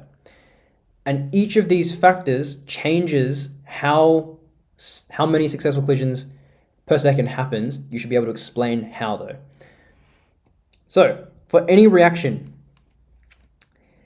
typically what will happen is you start off with a amount of reagent, and if your reaction goes to completion, the reagent concentration will drop, the product concentration will go up until you reach a point where you've exhausted all the reagents, assuming the reaction goes to completion.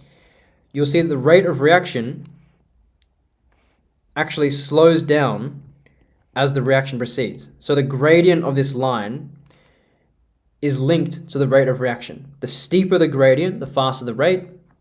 The flatter or more, the flatter the gradient, the less or the slower the reaction is proceeding at. And you can explain this in terms of collisions.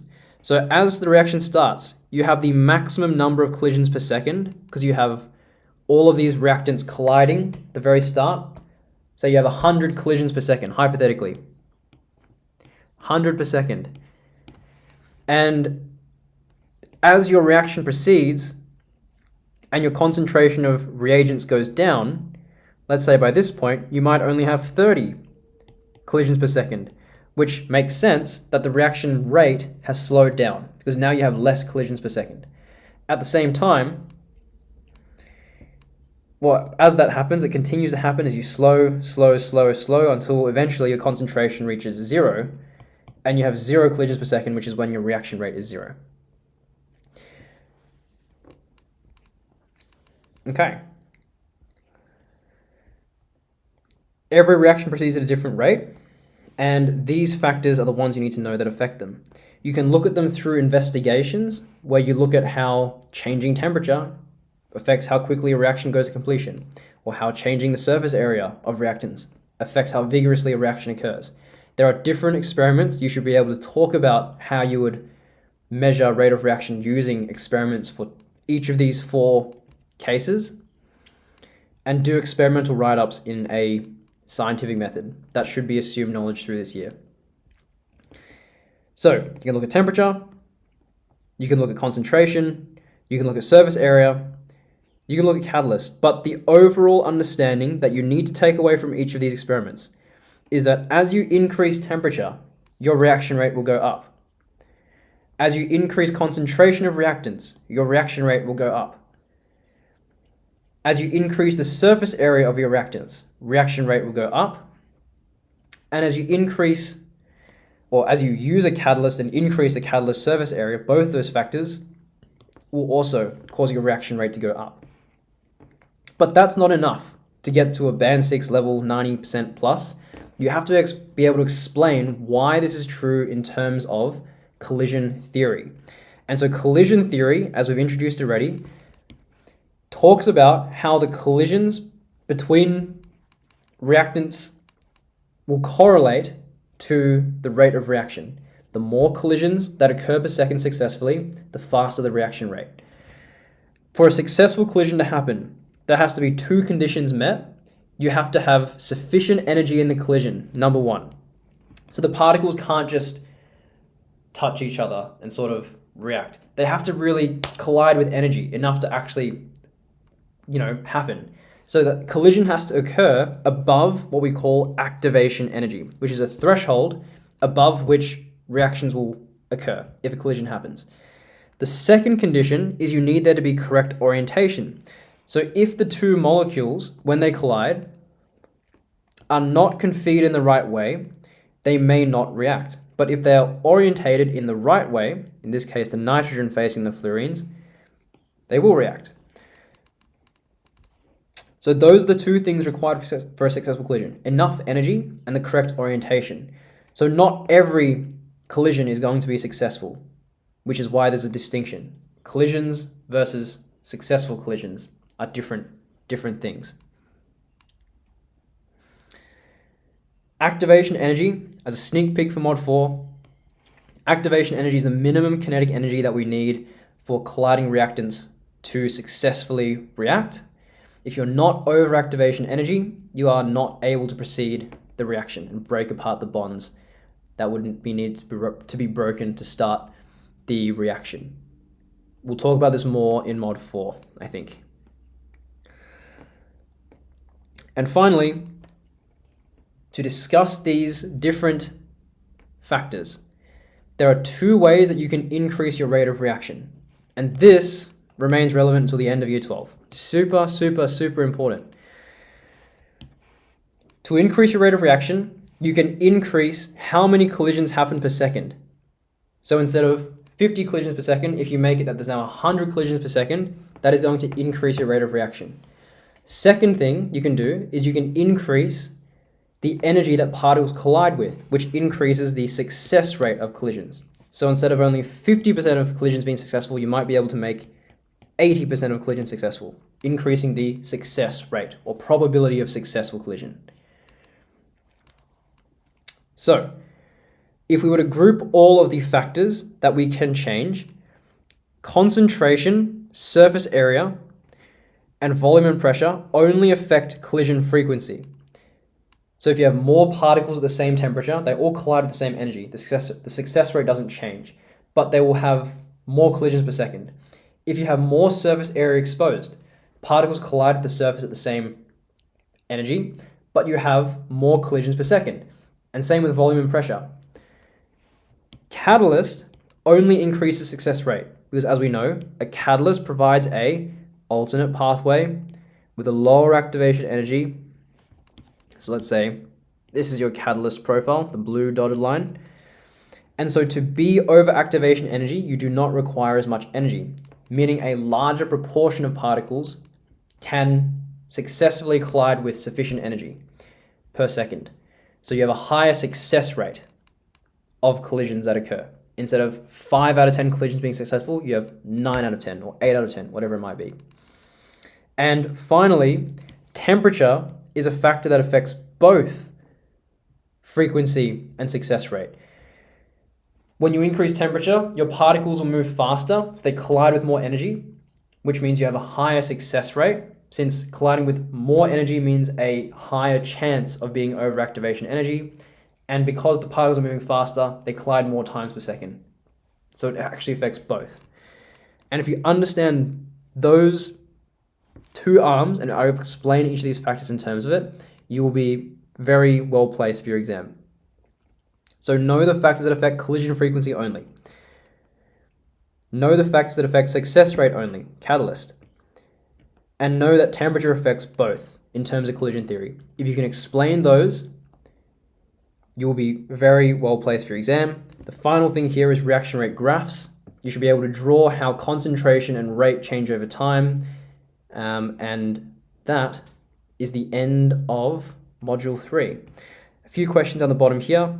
Again, I'll just scroll through them, but that is all I have to say for Mod 3. Hopefully, that has answered the questions that you guys had with Mod 3.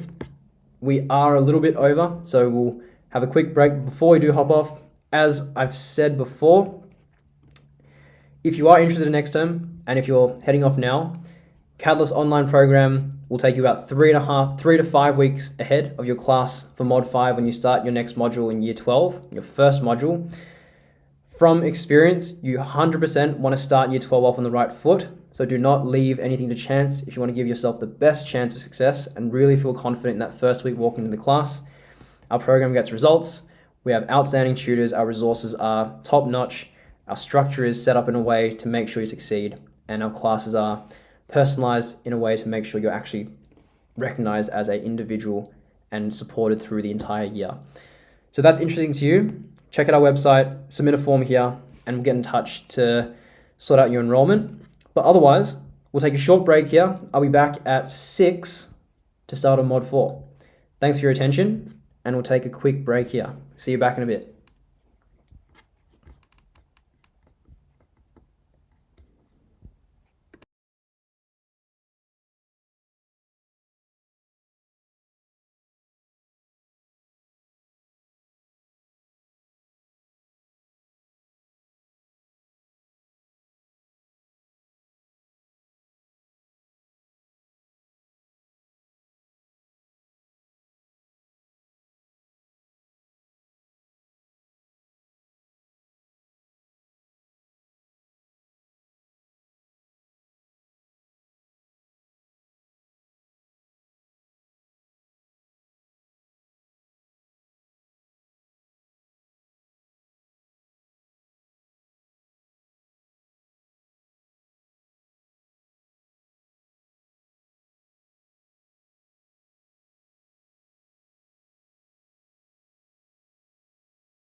Okay, we'll get started again very soon. Yes, Invisible Viper, it is 5:55. We will get going at 6.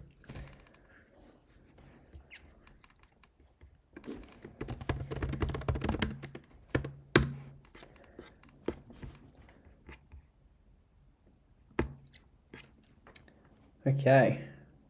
Hey everyone, just a quick update. We've just finished mod 3, and if you're keen on doing mod 4 over the next 90 minutes, all of the module, all of the content, we'll be doing it from 6 to 7:30 on the YouTube live. So go back to the last story, click the link, and you can come join us for mod 4.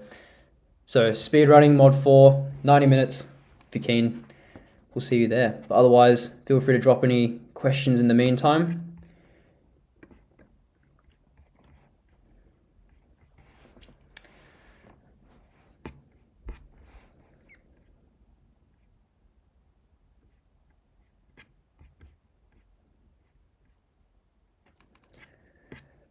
Where on our previous story, if you click our story link, you can join by clicking the link and going on YouTube there.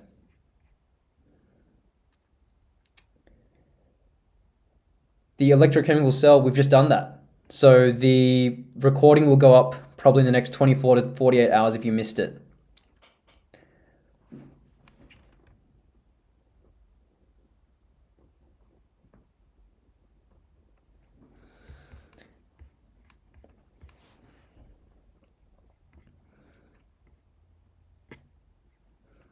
Okay, so just under 2 minutes away, we'll be starting mod 4, finishing it all in 90 minutes, starting at 6 p.m.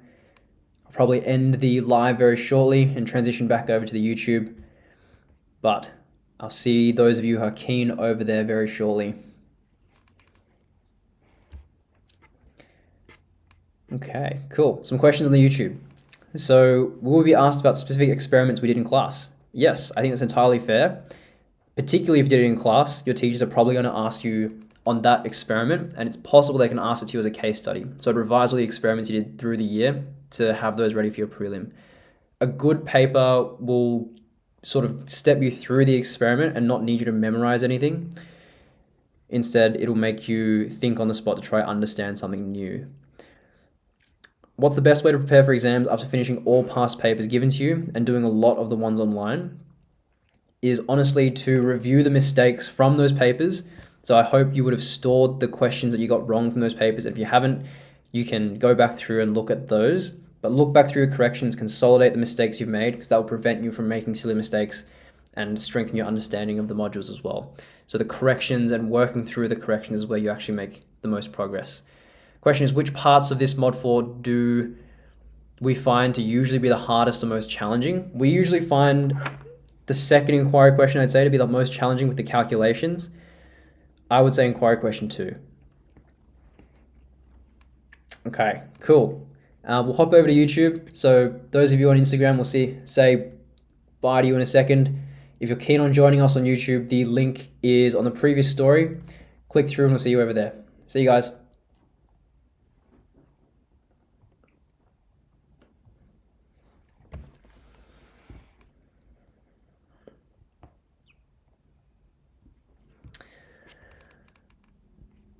Okay. Cool.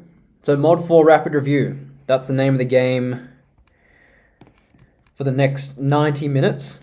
We've just been through mod 3. For those of you who missed it, the recording will go up over the next 24 hours. And one more question in the chat. How do you keep track and review past papers and incorrect questions? Do you use a spreadsheet, Anki, or document? I personally just used a Google Doc. Really simple. I would have a 2x2 table where on the left I have questions, on the right I have my answers/corrections.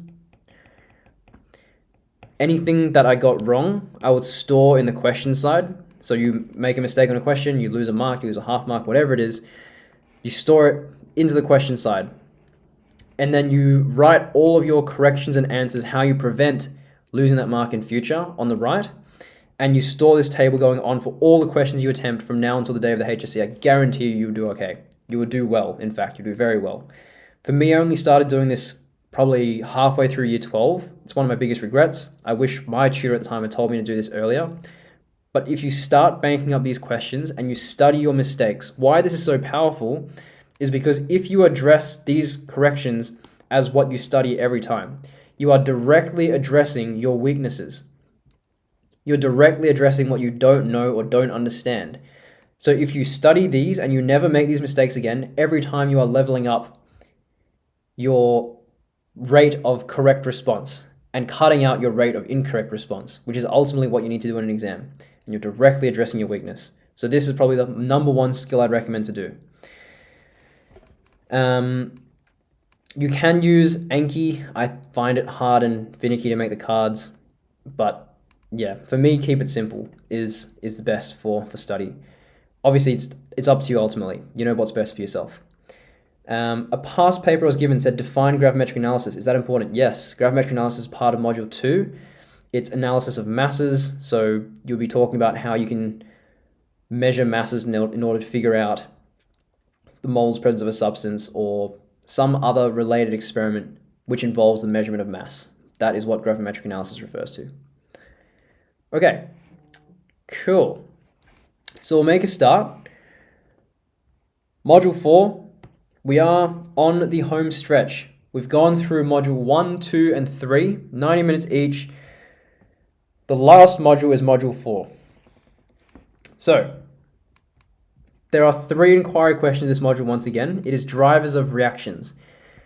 The module essentially builds up upon a few variables, delta H, delta S, and ultimately how they combine in delta G. The whole idea of the module is for you to understand, as the topic suggests, what drives a reaction to be spontaneous, what is causing it to be spontaneous and happen on its own. And ultimately it builds up into this big equation, or not that big, delta G equals delta H minus T delta S. If you understand this equation and you understand the 4 variables in it and what they all mean, you are okay for this module. That is the main concept around it. Before you get there though, there's a lot of work to be done on delta H, a lot of work on delta H, a bit of work understanding what entropy is, delta S, and then ultimately you combine it into the equation. So let's get started straight away. Starting us off. Inquiry question 1, energy change in chemical reactions. It asks us what energy changes occur in chemical reactions. In any chemical reactions, you have a breaking of bonds and a forming of bonds. Breaking of bonds and forming of bonds. The breaking of bonds is a process that consumes energy. So to break apart a bond, you think of it as breaking apart a stick or breaking apart a pencil. You need to put in energy to break a bond. Important. Once you've broken apart all the bonds, you then combine the atoms into new configurations, new bonds, which release energy. So every reaction has 2 phases, a breaking of bonds, which is endothermic, and a forming of bonds, which is exothermic. And those together will decide whether the reaction overall is endothermic or exothermic. Okay.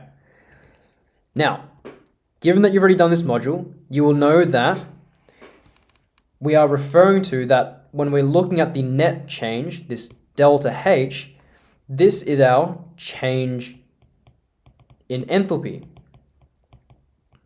delta H. And you can have 2 cases of change in enthalpy. You can have exothermic change or endothermic change. An exothermic reaction is where you have more energy being released than energy is consumed because you are releasing more energy from the formation of bonds. That would cause your surrounding to increase in temperature. On the other hand, your endothermic reaction is where you have more energy consumed, breaking bonds, and therefore overall the energy is being absorbed and you see a temperature decrease in your surrounding.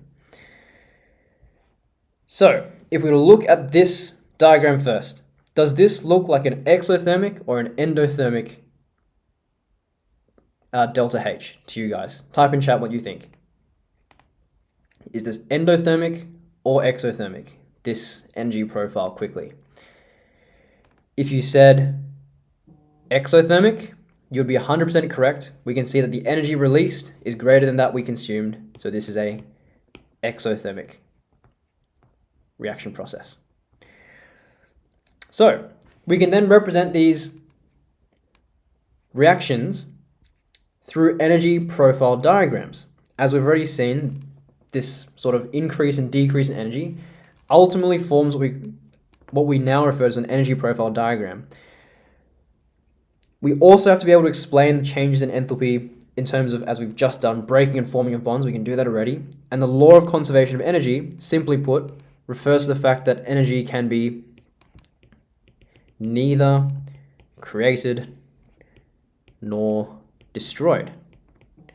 So if your reaction was exothermic and it released energy as heat, that heat energy doesn't just vanish. It is taken up by something else.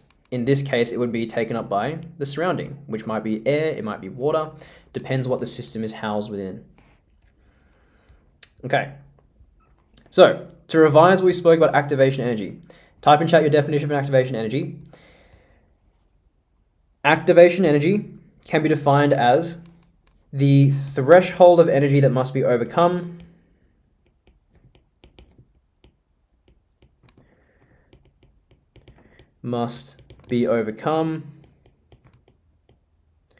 for a successful collision to occur.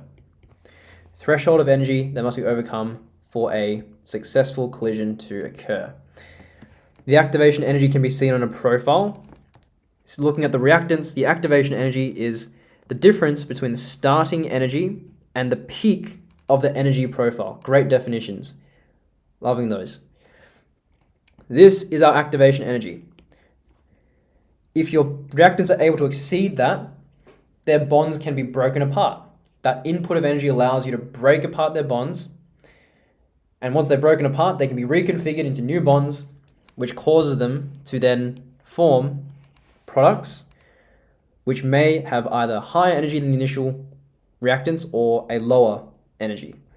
In this first case, they have a lower energy overall, which means that the net change in energy, the delta H, is less than 0.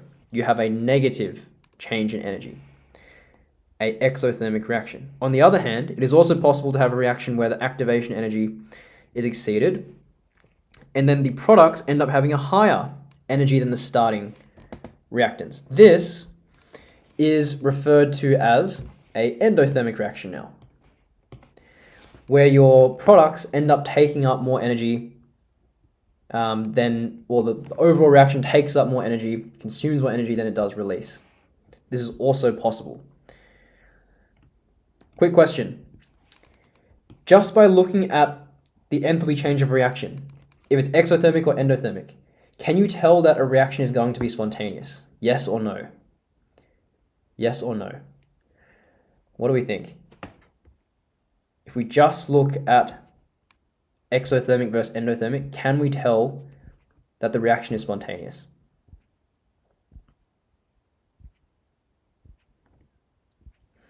The combustion in car engine, is it exothermic or endothermic?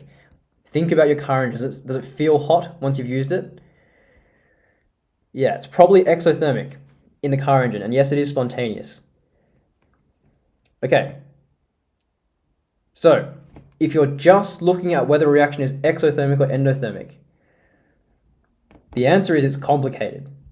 But just looking at those two, that variable on its own, you cannot tell if a reaction will be spontaneous or not. You can have spontaneous exothermic reactions. You can have spontaneous endothermic reactions. You can have non-spontaneous exothermic reactions. You can also have non-spontaneous endothermic reactions.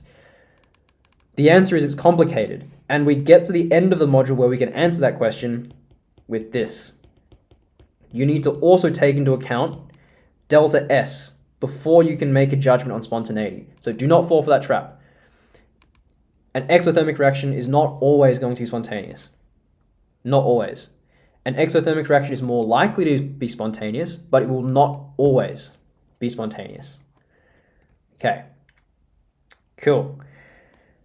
We should be able to label activation energy, which is this interval or this interval.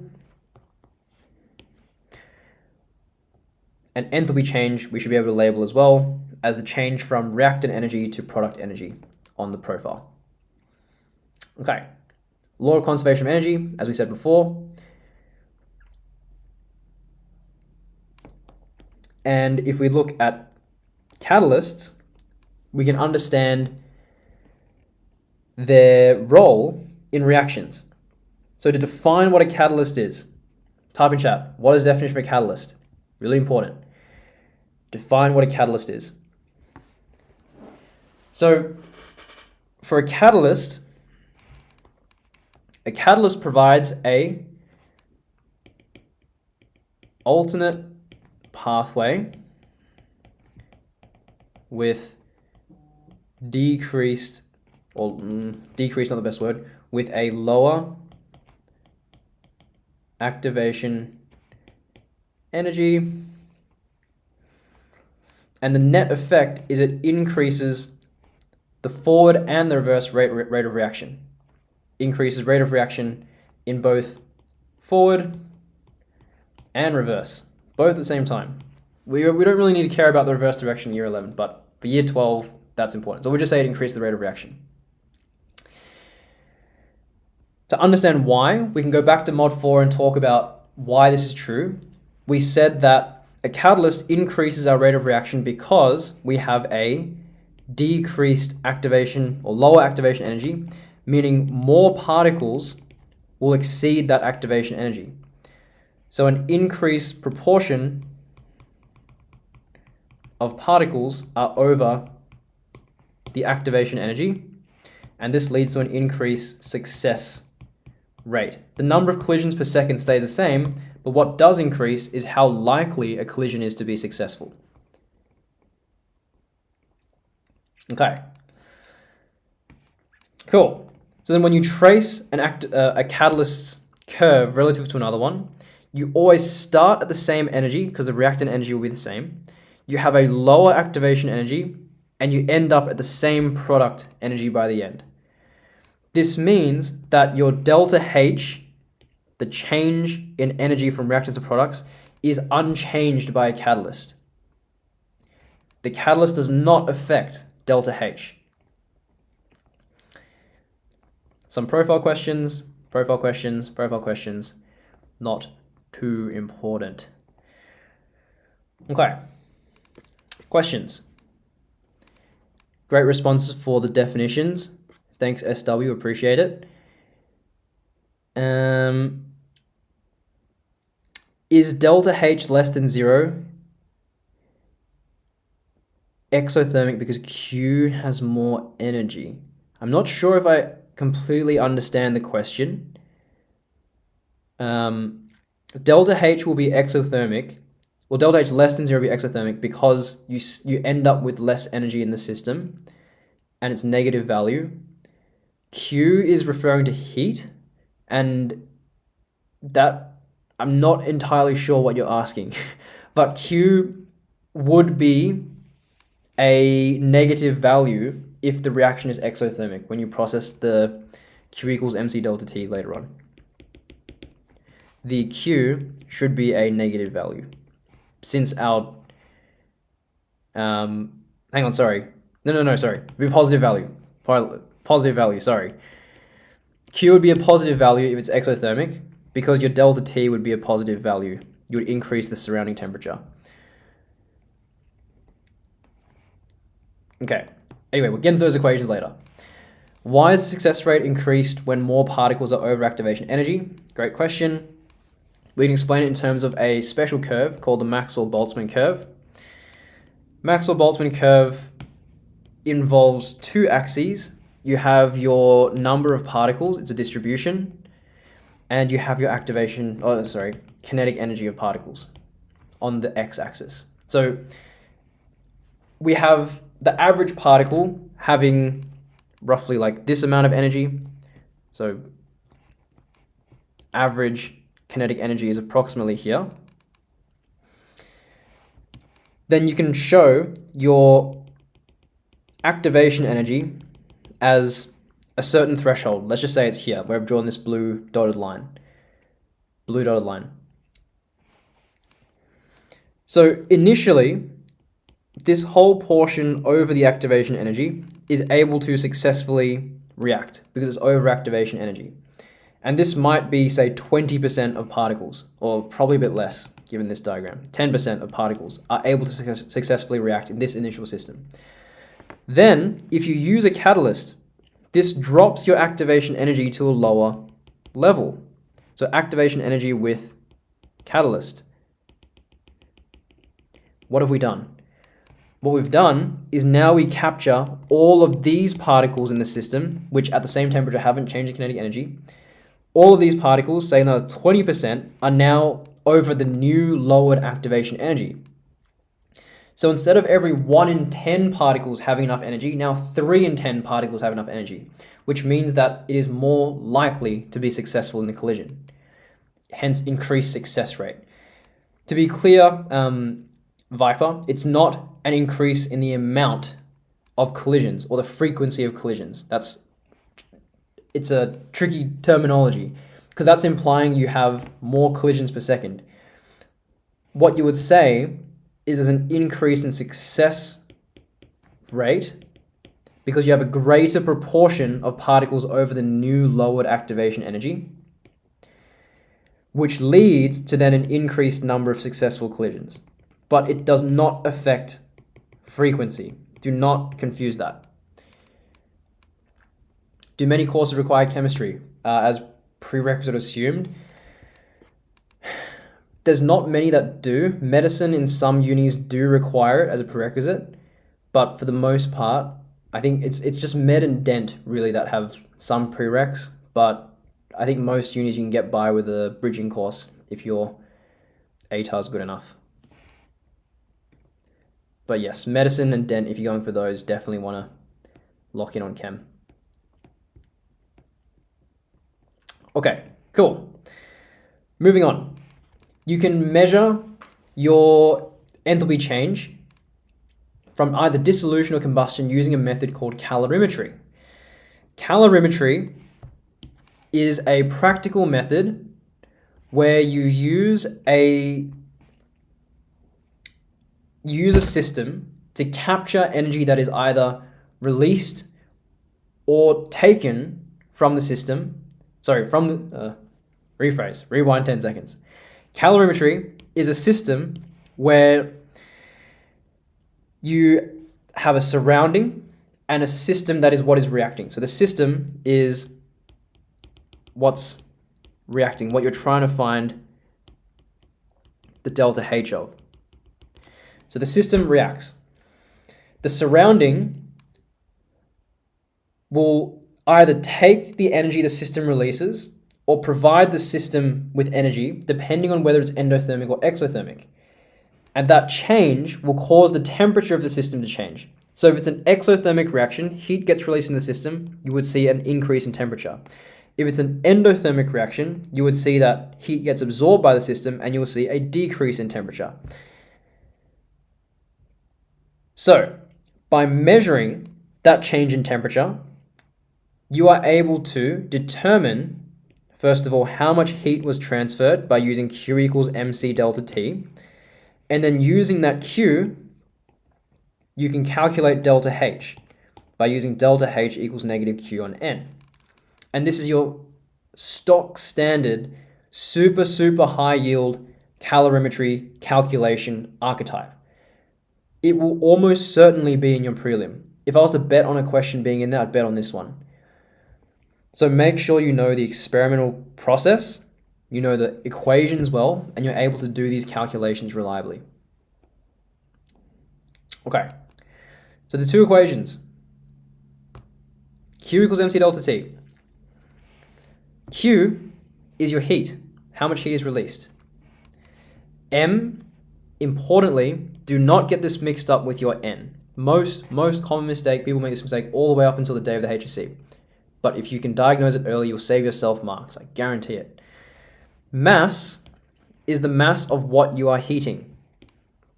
So in the calorimeter, it's the mass of the solution that you are heating up. So it might be a mass of water, mass of what you heat. C is the specific heat capacity. Specific heat capacity refers to how easy it is to heat something. And the units tell you that as well. Joules per kilogram per Kelvin. If for water, the heat capacity is 4.18 times 10 to the 3, what this means in words is that you require 4.18 times 10 to the 3 joules of energy to heat 1 kilo of water by 1 Kelvin. That's what it actually means. And so depending on what the number is, it makes it either, it tells you whether something is easier or harder to heat. If the heat capacity value is bigger, it means that you need more heat to change the temperature, which means the substance is not as easy to heat up, and vice versa. Delta T is the change in solution of temperature from initial to final, and you always take the final temperature as the maximum. Super common mistake as well. People just take the ending temperature when you're meant to take the maximum. And then as for the second equation, delta H equals negative Q on N. Do not forget the negative, because that will screw up your delta H sign. Delta H is your change in enthalpy. So the total amount of energy released per mole of reactant reacted, most often. Q is the same from the first equation. So this is a common variable, and this is how you link together the two equations with the Q. And finally, moles is the moles of reactant reacted. The moles of reactant reacted. Whether that is how much fuel you burnt, how much solid you dissolved in solution, it is the moles of what you react. This N is therefore different to the M. Do not confuse the N with the M. M is what you are heating, the mass of the water. N is the moles of what you react. Do not mix them up. As a helpful tip for any calculation you ever do, always match your units. And yes, Lee, great question. So should we convert joules into kilojoules? My answer is it depends. It depends on what your constant is. If you always match your units to your constants units, you will never make a mistake.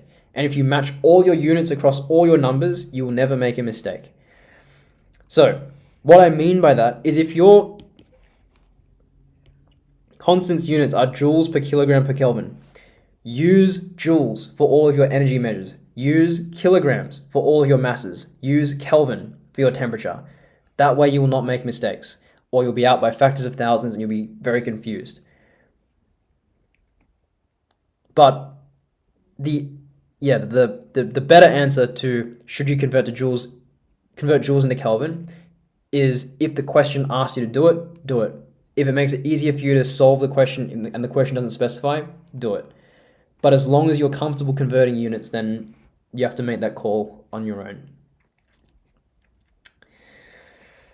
Okay, so yes, you can do this experiment for calorimetry doing combustion as shown here. So burn a amount of fuel, exothermic reaction, the heat is absorbed by water that sits above, pushes up your temperature, you measure the temperature change, that allows you to find Q, which allows you to in turn find delta H. Steps are as shown on the screen. I won't go through it as you've probably all done this. Practice question, if you want to go, have a go at this. Answers, more practice questions, and more answers. Okay. Case study 2. You have an ionic compound and you dissolve it in solution. It's possible that an ionic dissolution is either exothermic or endothermic, so you can't know for sure. Depends purely on whether you get more energy from the formation of new bonds or you consume more energy from the breaking of bonds in the ionic lattice, as well as the hydrogen bonded water molecules in solution. So with dissolution, the way it works is you start with a let's say you start with water, which is just H2O, and we know that water should have particular intermolecular bonds or intermolecular forces. Type in chat what intermolecular forces that water should exhibit between itself.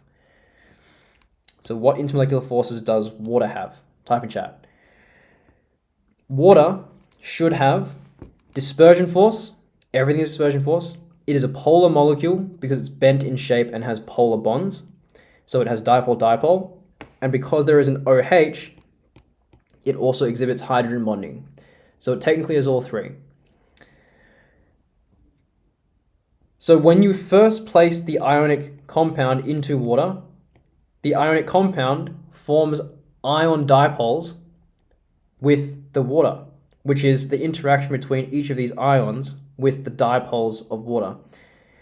That process releases energy and it starts to pull water out from the lattice as more and more of these ion dipoles form. Eventually, the whole ion gets enveloped in what we call a hydration shell by these water molecules, and it separates from the ionic lattice in a new formation. This will happen if overall it's not that big of a change in energy and the entropy change is not too negative. And if it's positive, it's even better. So the spontaneity of this whole process is you can't tell what it is just looking at it, but if you're given delta H and delta S values, you can talk about why this dissolution process might be spontaneous or it might not be. This stream is recorded, and the mod 1 and 2 stream was also recorded. That's up on our homepage. If you click our YouTube profile, you should be able to go watch it. Okay, cool. So similarly, you can do a dissolution calorimetry experiment, same method as the combustion. Question in the chat is, do we need to memorize the method of calorimetry like standard solutions? 100%. 100% worthwhile memorizing, not just memorizing, but understanding what's happening through it. So definitely. What do you times or divide for each of the units? So we should know that going from joules to kilojoules or grams to kilograms, this will just be a factor of time, divide by 1,000. So you're going from 1,000 joules, that'll go to 1 kilojoule, and vice versa. If you want to go from kilograms or kilojoules to joules or grams, you multiply by 1,000 instead. I think they're the main conversions here. I would avoid trying to modify the constant and just keep the constant as joules per kilogram per Kelvin. That's where mistakes creep in because people mess up the conversion of like per kilogram. That's really confusing to change. I would just keep the constant the same and change your other values to cut out mistakes. Okay. Cool. Last thing for calorimetry is you should also be able to explain experimental error. So if you have a calorimetry experiment and you end up with a delta H value which is not as big as you theoretically expect, you can reason why that's the case in terms of, for example, you might have had heat loss, or there might have been impurity in the sample that you were heating or dissolving. So be able to talk about, for calorimetry, sources of error as well as ways to fix them. And the most common way you would talk about this is heat loss and putting a lid on the system or closing off the system to the external atmosphere. Okay, cool. All right. Any questions? Type them in the chat.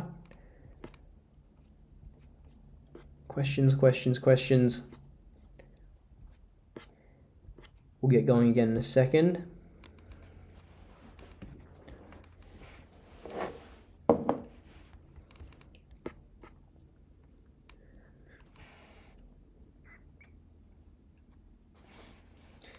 Okay. Not seeing anything just yet, so I will presume we're good to keep on going. Inquiry question 2. Enthalpy and Hess's law. So the inquiry question asks us how much energy does it take to break bonds and how much is released when bonds are formed. That question can be answered through can be answered through the different dot points that come following. First dot point talks about enthalpy. So we've already sort of introduced enthalpy at this stage. We should be able to talk about how enthalpy as a concept can be thought of as stored energy. So you can't actually measure enthalpy, but you can measure changes in enthalpy.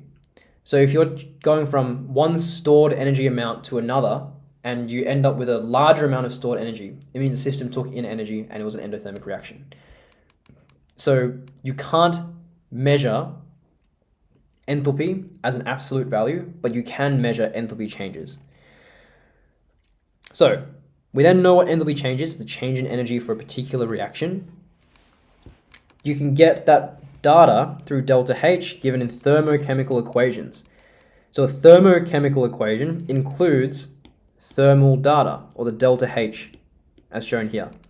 So delta H here is positive 100 kilojoules per mole, and you can basically manipulate that if you wanted to change the delta H, or if you wanted to change the orientation of the reaction to find different values of delta H. So if you were to double everything, for example, in the equation, do twice as much of everything, you would end up with a delta H that is twice as large per mole of this reaction proceeded, 200 kilojoules instead of 100. Conversely, if you actually want to flip the products and reactants around, so you're turning products back into reactants, the delta H would be the negative version, so negative 100 instead of positive 100. So there's two ways you can manipulate a thermochemical equation. This is important for when we go about and do our calculations in a second. Okay. Cool. Again, more practice questions, and then we get on to Hess's law. So before I do, some questions in the chat. Which dot point was that? So for the calorimetry dot point, it's the ending dot point of inquiry question 1. How do you convert the Q water to Q fuel? Keep messing up the negative signs with that in change of H. Okay, let's look at an example quickly.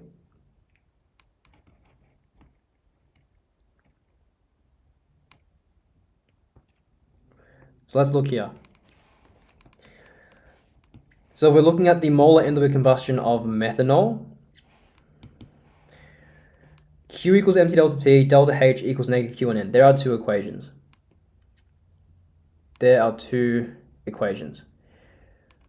So Q would be equal to mass of the water, 0.09797. The heat capacity, 4.18 times 10 to the 3 joules per kilogram per Kelvin, and 30 Kelvin as the change in temperature. So that gives you Q. So I think the confusion at the moment is, what does this Q mean? This Q refers to how much energy was transferred into the water. This refers to how much energy was transferred into water. You note it's a positive value here, which means there was energy put into the water from the exothermic reaction. And so all you need to do, because your second part to this question, to find delta H, is to find how much of that energy was released per mole of fuel burnt. You just take that exact Q value and insert it into your delta H calculation. You need to find your moles, which you can find by dividing the mass by molar mass, fine. And then you literally just place in your Q. So I've simplified it here to kilojoules and moles, and you end up with your ending answer. So let me know if that still doesn't make sense. In terms of your negative signs, do not, oh, and there should be a negative here. It's been rubbed out. If you don't change the signs of anything without the equation telling you to change them, you won't mess it up. So what I mean by that is, for your change in temperature, if it's positive, you expect that your Q should be positive. And then you let the negative in the delta H do the work. When you sub in a positive Q, and you have obviously a positive mole amount, the negative will adjust it so that it becomes a negative delta H, which is exothermic and makes sense. So just trust that your signs and the signs in the equations are doing it for you. Don't change signs willy-nilly, because that's where you make the mistakes. How much does calorimetry approx make up an exam? Well, at least 4 marks would be my guess, because a calorimetry calculation or method evaluation / explanation would be about 3 to 4 marks on its own, and if they assess it in a bit more depth, it could easily balloon out to 5, 6, 7 marks. Is ice melting endo or exo? Ice melting should be endo, I think. Let's check it. I'm pretty sure it's at the end here with phase changes.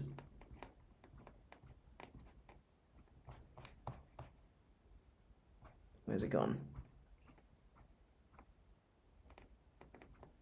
Anyway, we'll come back to that. Here it is. So, as you're going from solid water to liquid water, that phase change is an endothermic process. It requires energy to proceed. So I would not say it's exothermic. No. I don't know why they say it's exothermic.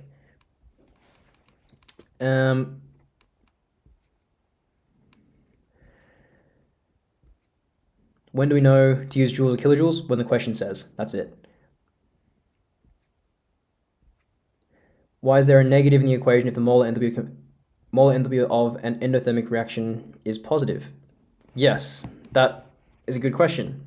And we go back to the example we just did. Ooh. Sorry, making you guys dizzy.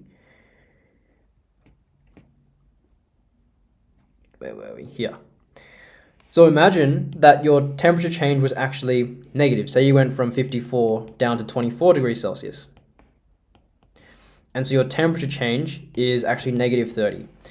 So if you did your Q equals MC delta T, and now your delta T, instead of being positive, is a negative number, your final answer from Q is going to be a negative number. So your Q value would be negative. Then, when you insert into delta H equals negative Q on N, if you have a negative on a positive, this would end up being a positive number, which is why delta H is positive after you adjust with the negative in the equation. So don't force the signs to change. It'll work out itself. How do you do those questions? They start with a certain percentage of heat. Say that a certain percentage of heat was lost. Yeah. So for those questions, if they said, for example, 20% of heat lost, and you were able to find this is the amount of heat you got from your calorimeter, you can adjust to find the full heat released by doing this amount, 12285 ... divided by 0.8 to bring you up to 100% of the heat, whatever that would be, which is approximately like 15,000-ish. Is water wet? Yeah, I think so. 6, 7. Great. Fantastic. How insightful. Okay, let's move on to Hess's law.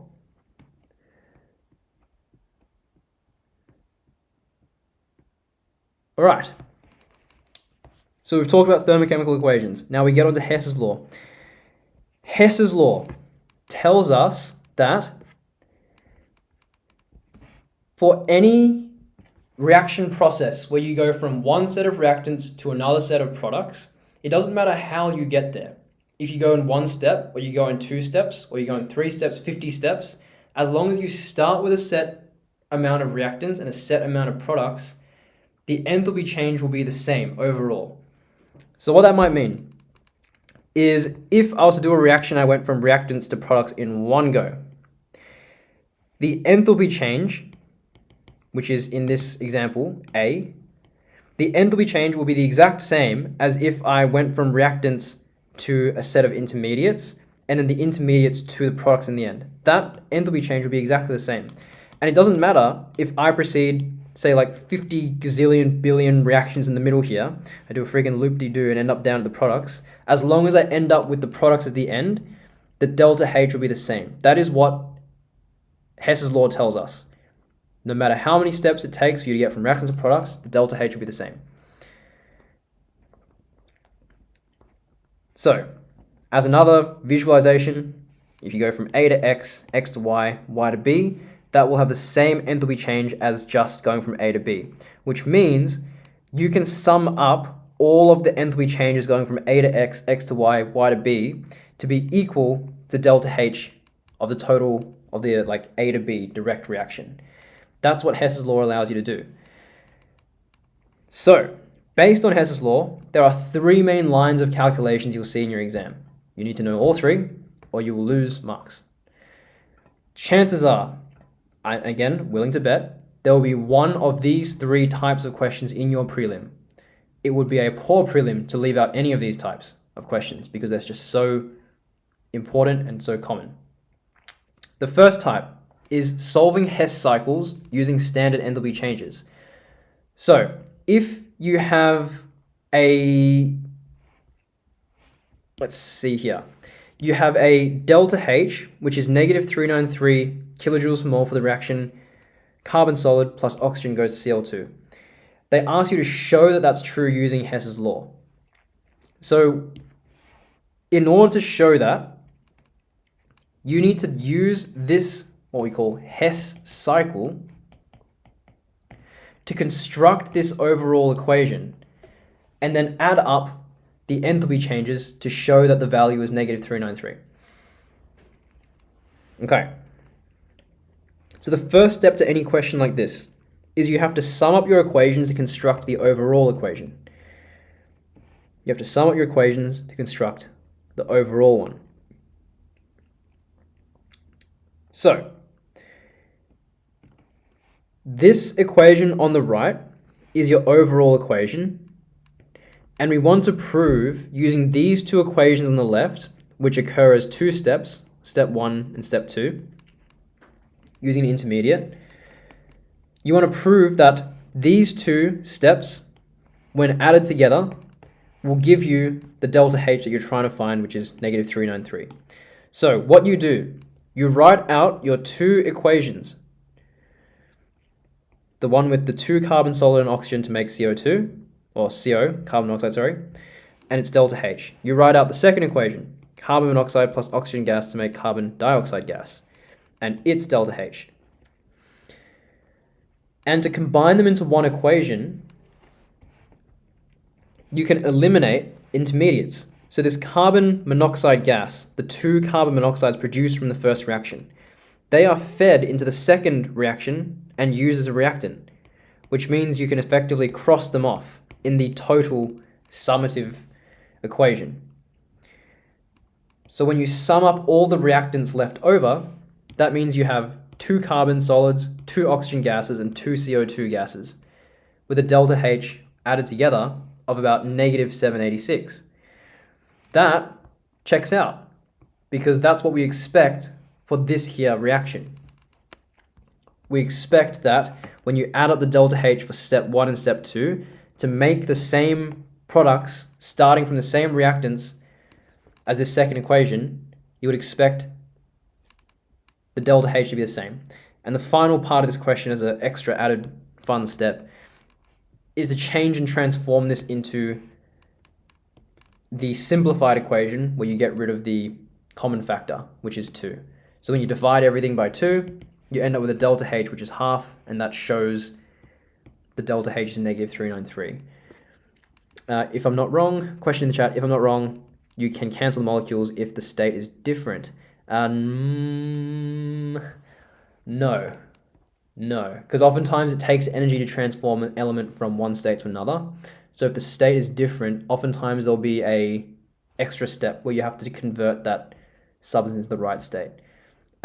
Unless there's specific cases, I don't think you can do that most of the time.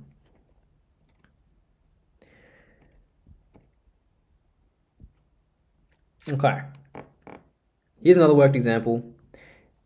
So how you'll see this in your exam, more often than not, is you have several equations given to you, and they ask you to find what the delta H is for a given reaction, as they do here. So your job to find the delta H for this given reaction is to use the given equations, combine them together to form the overall reaction once everything is cancelled out, and then sum up the delta H's which you've modified along the way. Question in the chat. If you sum up the equations and the species you are cancelling out do not have the same coefficient, can you still cancel them out? Yes, you can, but not completely. So what I mean by that, does this one have that example? Let's see, 2C, 3H2, no, not this one.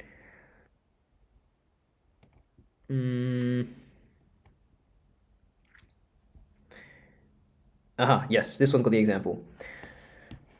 So if you look at these two, you see C2H6 gas makes C2H2 and 2H2, and C2H2 with H2 makes C2H4. You will note that the coefficient of H2 is not the same in the products and reactants. So what happens here is you don't cancel out completely. You cancel out this H2 reactant with one of the H2 products, and you leave behind a net of one hydrogen as a product. That's what you do in the case where the coefficients don't match. Hopefully that makes sense. And then, is there an order you have to add each? Like, does it matter which one gets added to which? Because if it is negative, then the order would give different answers. No, it would not matter what order you add, because it wouldn't change. If you add the numbers up in a different order, wouldn't... Yeah, all good. No worries. Okay, cool.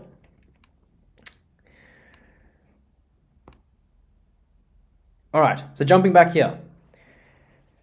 What you need to do to solve this is you need to, number one, orientate, and you need to have the correct coefficients. So you need to orientate each of your equations the right way and make sure the coefficients are right. Orientate means that if there is a product in the overall equation, like C2H6, make sure that the C2H6 in your equations will be on the reactant side. Sorry, it's a reactant. The C2H6 is a reactant. Make sure that the C2H6 in the individual equations exists as a reactant. So for the first equation, the orientation is correct. We have C2H6 as a reactant, and it's a reactant in the overall. So we're happy with its orientation. So O tick. In terms of the coefficient, C2H6 doesn't appear anywhere else, and it has a coefficient of 1 in the overall reaction, and it also has a coefficient of 1 in the original. So your coefficient is also good. We're happy with that too. We're going to leave the first equation as a result. The second equation, are we happy with the orientation? Yes or no? Type in chat. Are we happy or are we unhappy? Are we unhappy or are we happy?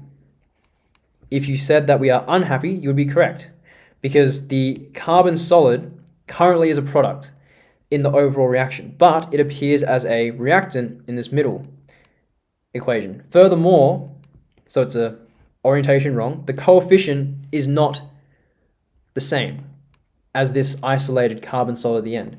The coefficient is wrong.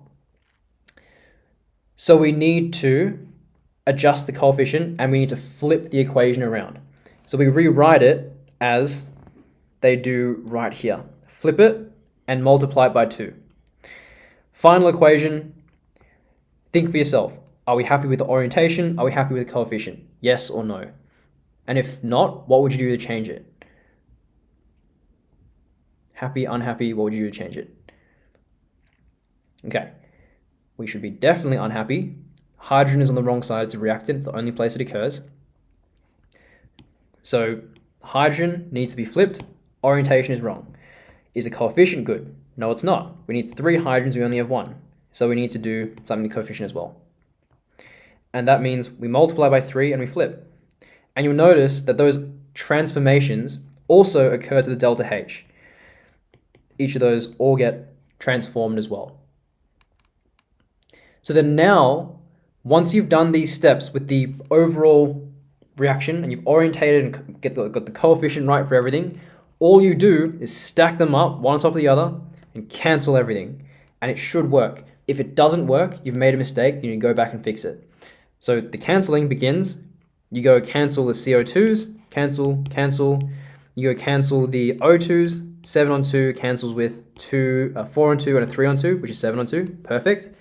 And you cancel the H2Os. Cancel, cancel, 3 each. And bang, you're left with C2H6, 2 carbon solid, 3 H2. That's the overall reaction. And you just add up the delta H's. Once you've added them, that is your delta H for the overall reaction using the Hess cycle. Okay. So with Hess cycle, all it really is what we just did in this question, but notated on a diagram. That's the only difference. So I probably won't go through more Hess cycle just because we have a fair bit to still get through. But I will give you some questions if you want. Here's one. Here's another. And they may not always have the diagram. So you don't always need the diagram. This one shows you the diagram in the end, which is nice. So you can see they've notated what you're trying to actually find.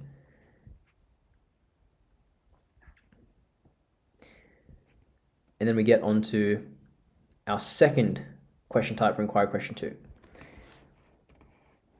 Okay. So for inquiry question 2, oh, sorry, not inquiry question 2, question type 2, we have to be able to solve enthalpy change using enthalpies of formation. So enthalpy of formation refers to the enthalpy change when 1 mole of substance is formed from its constituent elements at SLC. So typically, enthalpy of formation is going to be a exothermic value, typically, because you are forming new bonds. This may not always be the case, but typically it's going to be exothermic. It's important to note that when we talk about enthalpy of formation, we are often referring to elements in their standard state. So standard state refers to the forms of elements that are at a specified temperature and pressure, which require no energy change to be formed. And so we are referring to this oxygen gas or hydrogen gas because that's the way they exist at SLC.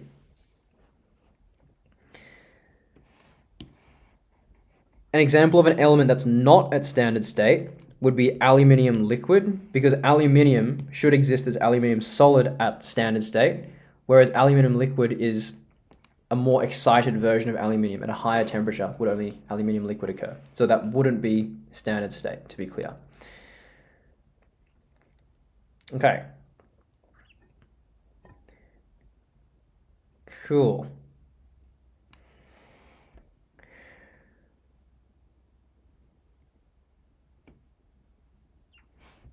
So what that means for us is to find the delta H of a reaction, we can sum up all of the enthalpy of formations of the products and subtract all the enthalpy of formation of the reactants. Since the products are being formed, the energy released from their formation can be summed up. And because reactants are being broken, we have to subtract them away in order to account for the energy change. So that means the overall energy change can be found from that. An example would be a question where that you're asked to calculate ethanol's molar heat of combustion from the following enthalpies of formation and consider the reaction to be proceeding in excess oxygen at 25 degrees Celsius at 100 kPa. You have the enthalpy of formation of each of these substances given. And for oxygen, importantly, oxygen gas, you're told that it's the same as other elements at standard state, which is going to just be 0, because it doesn't require any energy to form oxygen gas. That's just the way it exists. So, to calculate ethanol's molar heat of combustion, you write out your equation in order to find out what the parts are and what the molar ratios of each component is. You can then find the enthalpies of formation of reactants and products, accounting for their stoichiometry. So what that looks like is you would take for your products, since you have 2 moles of CO2 for each mole of this reaction that proceeds, and 2 moles of H2O for each mole of this reaction proceeds, you need to account for the formation of 3 moles of CO2, 2 moles of CO2 and 3 moles of H2O. So the total energy released for 1 mole of product formed is the addition of those together, negative 1646 kilojoules per mole. For the reactants, you would have to subtract their enthalpy of formation because they are actually being broken, not formed. You can find the enthalpy of formation of ethanol from the question, negative 277, and for oxygen it's just 0, since that's the way it naturally exists. So the enthalpy of formation of the reactants is negative 277, and ultimately you subtract that away in order to get you to your delta H of combustion, which is negative 1369 kilojoules per mole. Question in the chat: do we need to actually construct Hess cycle diagram in exams? Seems redundant when using the formula, which is what I understand, but I was taught to use the cycle. If they ask for it, yes. I wouldn't say it's mandatory. Definitely wouldn't say it's mandatory for marks. It's just, it can help, and if they ask for it, then you draw it, yes. Okay, some exam style questions for enthalpy of formation. Enthalpy of formation, this one's tricky. If you want to have a go at a harder one, this one's good. And the answers as well. Okay, cool. Third question type and final question type for this big, long second inquiry question is calculating enthalpy changes from bond energies. Bond energies refer to the amount of energy required to break apart 1 mole of a specific type of bond. But it only works for gaseous equations. So you can't use bond energy to work with aqueous, solid, or liquid components in any equation. Only works for gaseous. These are your bond energies. You don't have to memorize any of this. They'll give it to you in your exam. But you can see that different bond energies different bonds obviously require different amount of energies to be broken. And you can see each of the values here. Now, from earlier, we said that the enthalpy change of a reaction refers to the enthalpy change from bonds breaking plus the enthalpy change from bonds forming. So by summing all of this up, you can find the energy that is consumed from breaking bonds and the energy that is released from making bonds, and plug that into the equation. As a worked example, to calculate delta H from this question, they tell you that water is decomposed into its elements using electrolysis. Given the following information on average bond energies, I'm assuming water is gaseous here, can you calculate the delta H of decomposition of water? So we know that water as a molecule, H2O, it's important to be able to draw the diagram, and hydrogen is just H to H, and oxygen actually exists as a oxygen double bond in order to fulfill the octet rule. We can do an electron dot diagram if you want to really make sure. So this would be it. 8 electrons per oxygen, double bond in the middle. This allows us to then go and find how many of each bond need to be broken to perform this reaction. Okay. So, for H2O, you have to break apart two OH bonds, each of which would require 463 kilojoules per mole to be broken apart. And so that means to break apart 1 mole of H2O, you need 926 kilojoules of energy. On the product side, the H2 has 1 H to H bond, which requires 436 per mole, whilst the oxygen, to break apart half a mole of these double bonds, you need half of 498. So the sum is 685. Therefore, to find the total enthalpy change, the total enthalpy change, you'll take the amount of energy that is released, the amount of energy that is required to break apart H2O, which is 926, and you subtract the amount of energy that is going to be required to break apart H2 and O2, because that energy is instead being released, which is why you subtract. That lands you ultimately on 241 kilojoules per 1 mole of water to be broken apart by hydrolysis. And this is your typical bond energy style question. How do you know whether it's a single, double, or triple bond? You can figure it out using dot diagrams. So you can figure out that, for example, a N2 molecule. Can everyone try to draw a dot diagram of N2 and tell me what bond holds together the nitrogen? Everyone try to draw it. What bond holds together the two nitrogens in N2?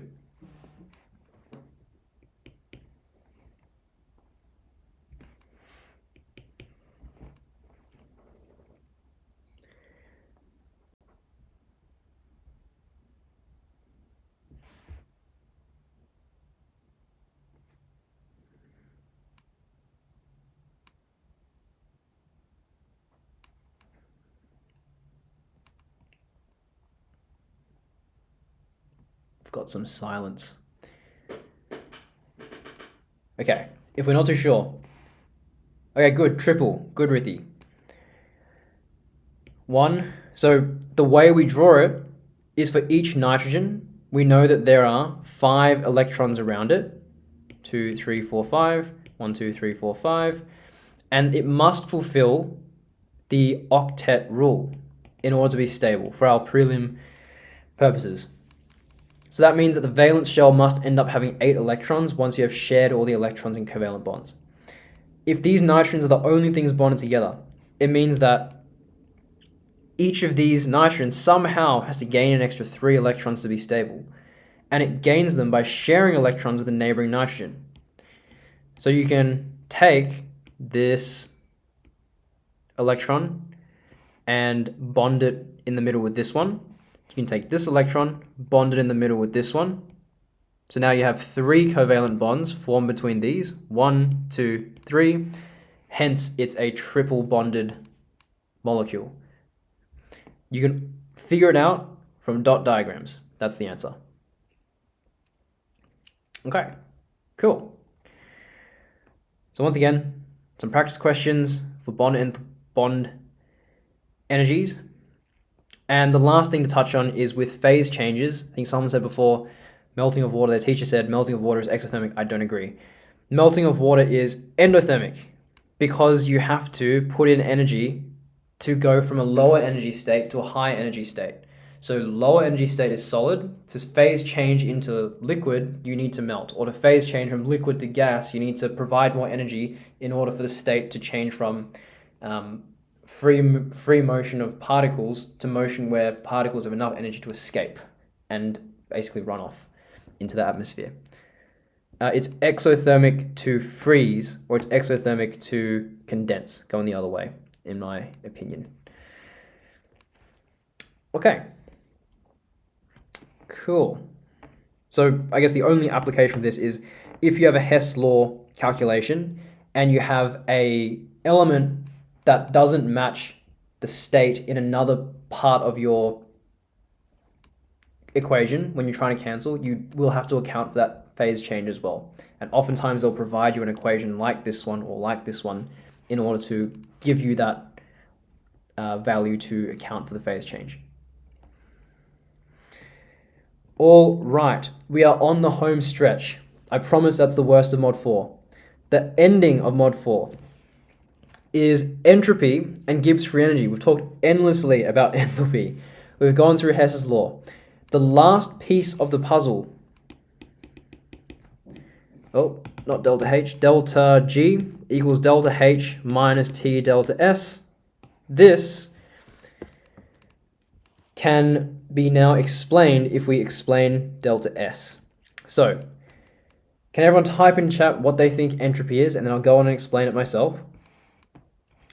But before we do, the reason why this is all important is because we can now understand, using all we're about to learn, plus enthalpy, how enthalpy and entropy explain reaction spontaneity and how they drive the reaction to occur. Spontaneity, or a spontaneous reaction, is one that occurs naturally without the addition of external energy, so it just happens. Question is, what makes a reaction spontaneous? There are sort of two drivers, hence drivers of reaction. Good definition. There's disorder, randomness, good. I like that. What makes a reaction spontaneous?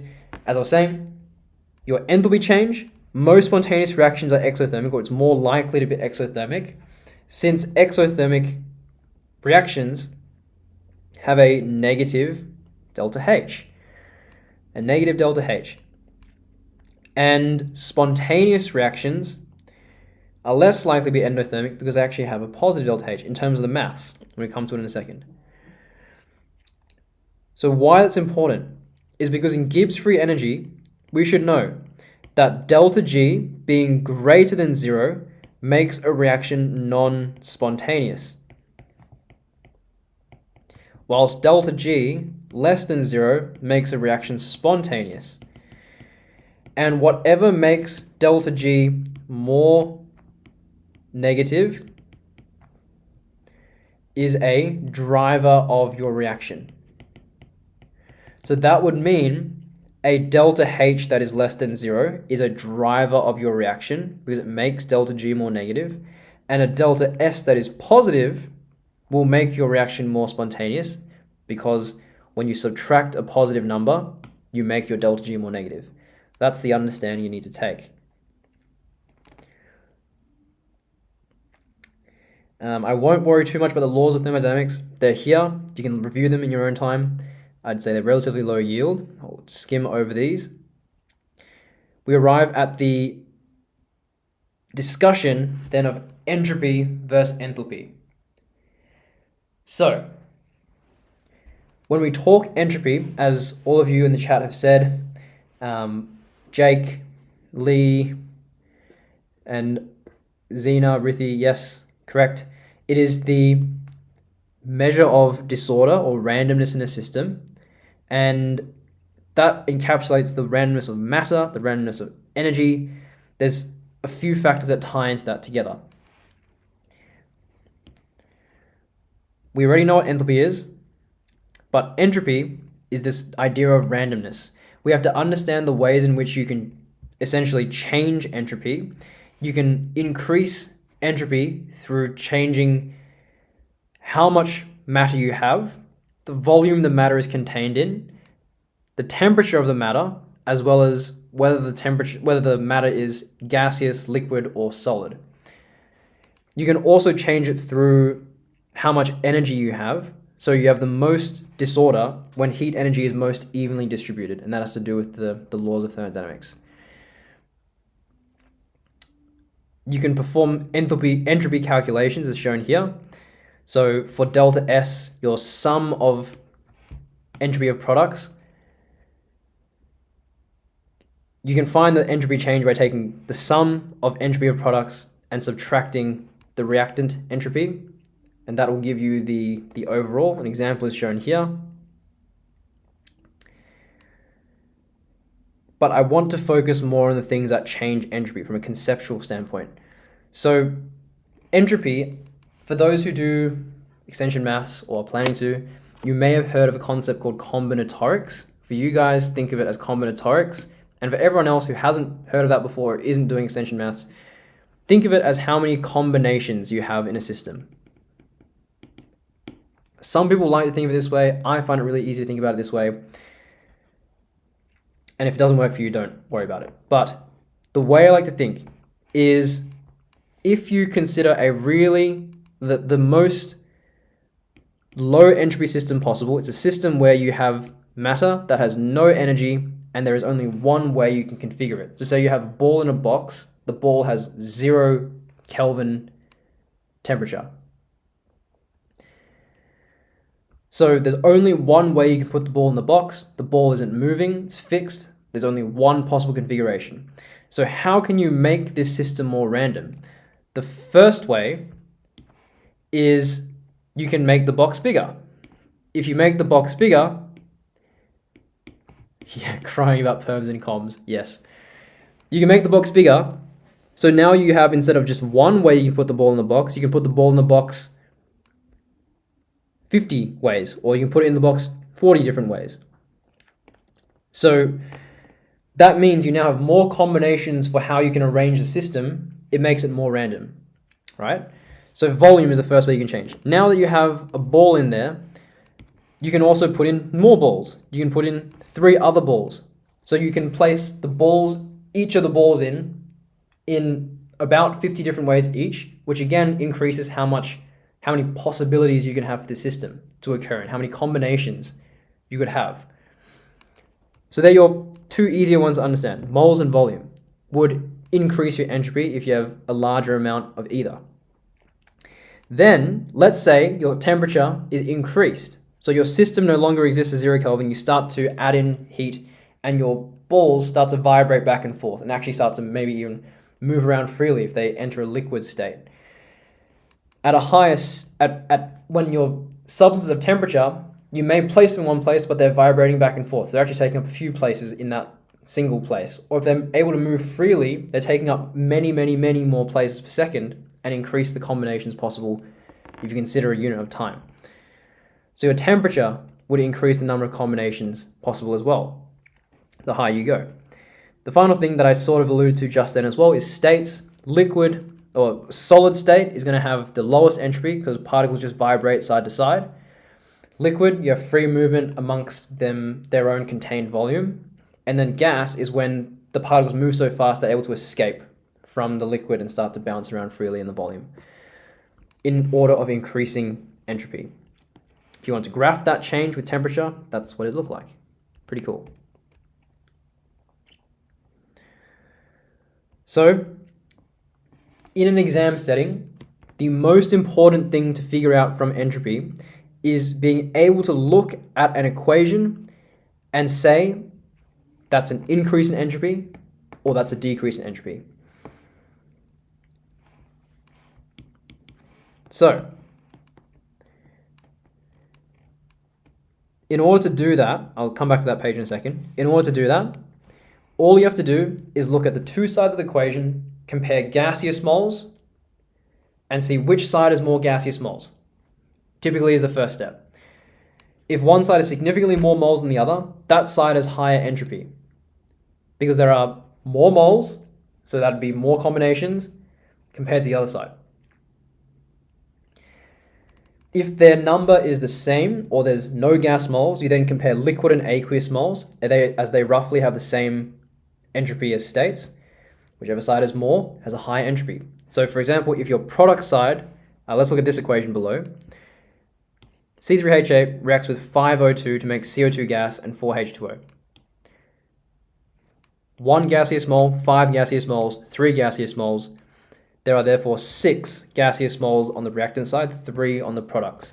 There are 4 liquid moles, which are significantly lower in entropy. So likely we have a higher entropy on the reactant side compared to the product side. So we've dropped in entropy as we proceed this reaction. So your entropy of reactants is therefore a negative change. You're going from higher to lower. Okay. Coming back to this page now, given that, just question in the chat, what's left after entropy and Gibbs free energy? This is it. Gibbs free energy is the final part of mod 4. Final part. We're pretty much there.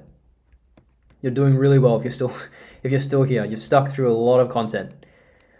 So, with entropy changes, the rule is that reactions will favor the direction which maximizes entropy.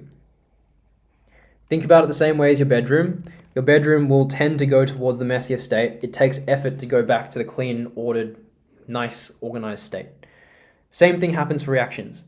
So reactions with a positive delta S are increasing entropy. creating more disorder are more likely to be favored, and we say these would have a forward entropy drive. Reactions with a negative delta S would have the opposite.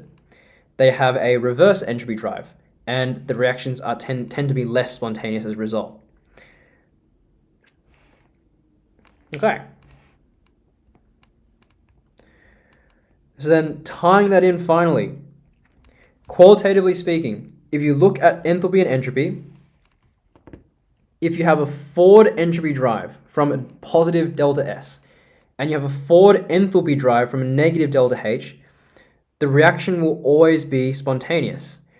The other black and white case is if you have a reverse enthalpy drive, which is a delta H greater than 0, and a reverse entropy drive, which is a delta S less than 0, becoming more ordered, the reaction will never ever be spontaneous.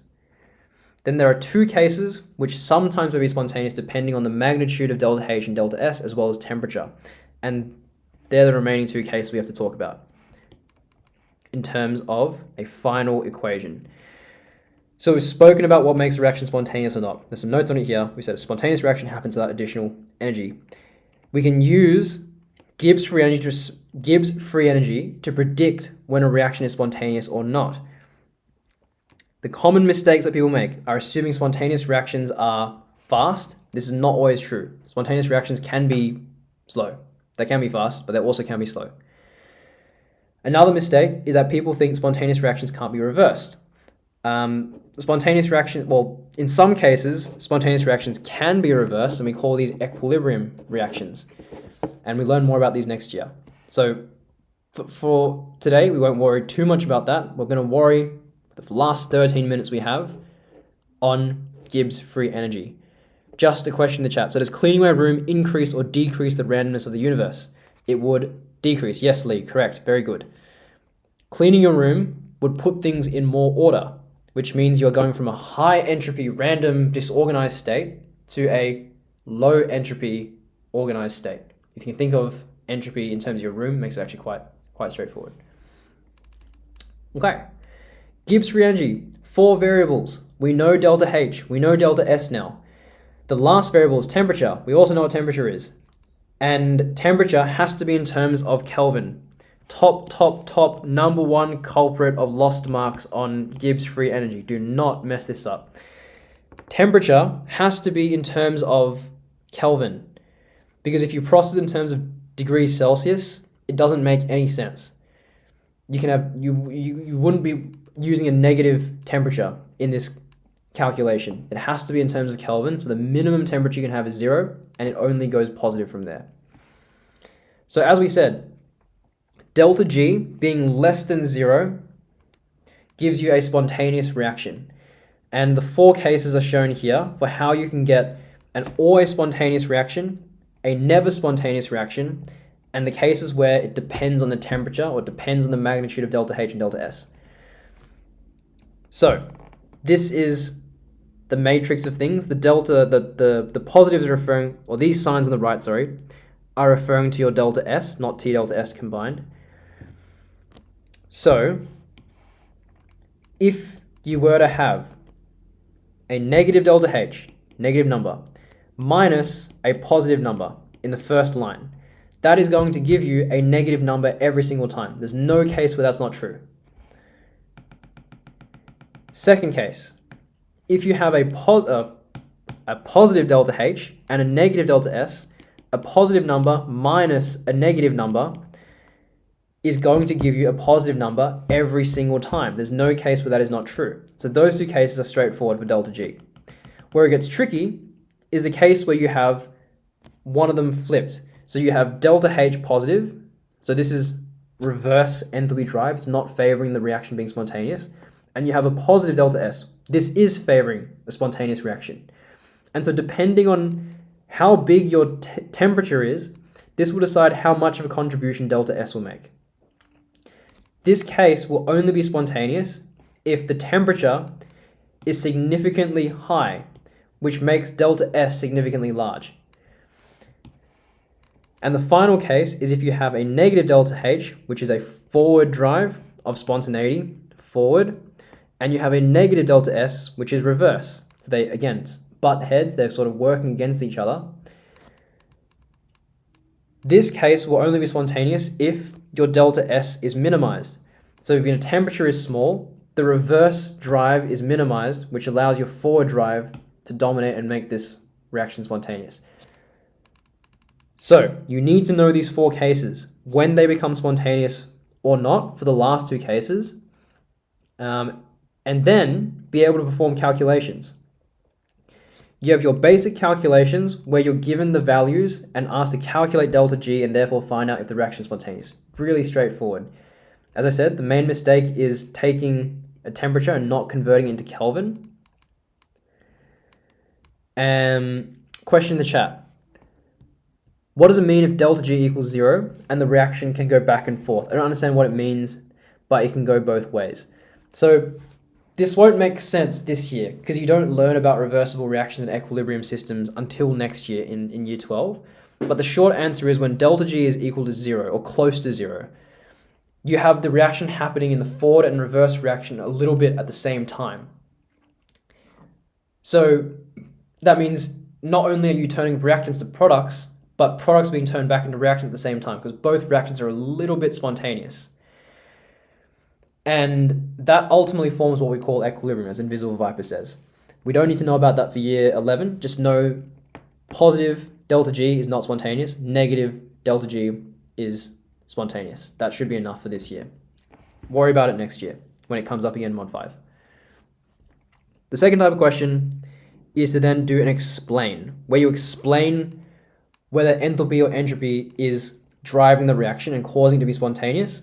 You should be able to talk about whether enthalpy or entropy is driving forward or backward and account for how it's making the reaction spontaneous or not.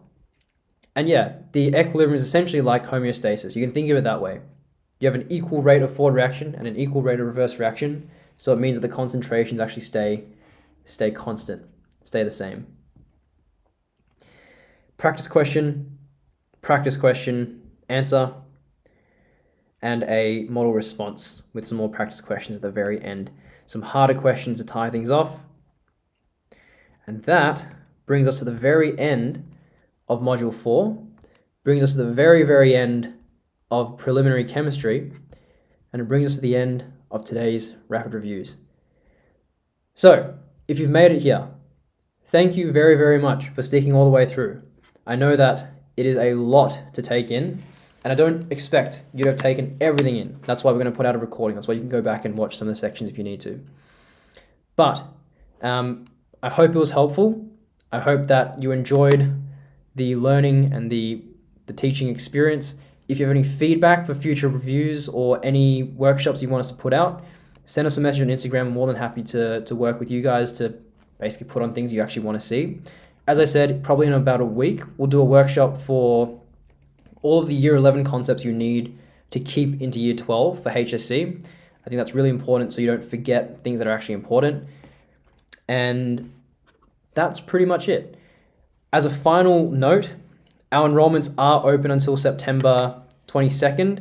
I think the main course that most of you guys will be interested in, we start September 22nd in the holidays, Mod 5. We push you 3 to 5 weeks ahead of class pace, as I've been saying. And we really, really, really want to make sure that if you're serious on chem, that you're supported from basically day one. So we start term 4, we then go into Mod 6, Mod 7, Mod 8 in the next terms, and the HSC exam intensive, which is happening right now for our year 12s, that's at the very end of it all. Inside our program, you get access to our small group Zoom lessons. So it goes across 9 weeks. You get access to all of our curated marked homework. You get access to all of our resources, notes, question banks, mock exams, question compendiums, and you get unlimited marking inside our program as well. So you can ask for marking on responses whenever you want. We have the best tutors in the state. I genuinely mean it. We don't bring on board a tutor unless we truly, truly believe they're the best. And you get access to our round-the-clock support on Slack, which is essentially Discord for work. That's pretty much all I have to say. If there's any questions, I'd love for you guys to ask them in the chat to finish off today. But otherwise, we'll probably end the stream around now. It's been an absolute privilege. If you're keen to enroll, the Link to enroll is at the bottom of our website. Just fill it out. We'll get in touch within about 24 hours to make sure you're fully sorted. And as I said, that's all I have to say. Enjoy the rest of your Saturday evening, and I'll see you guys in the next stream. See you then.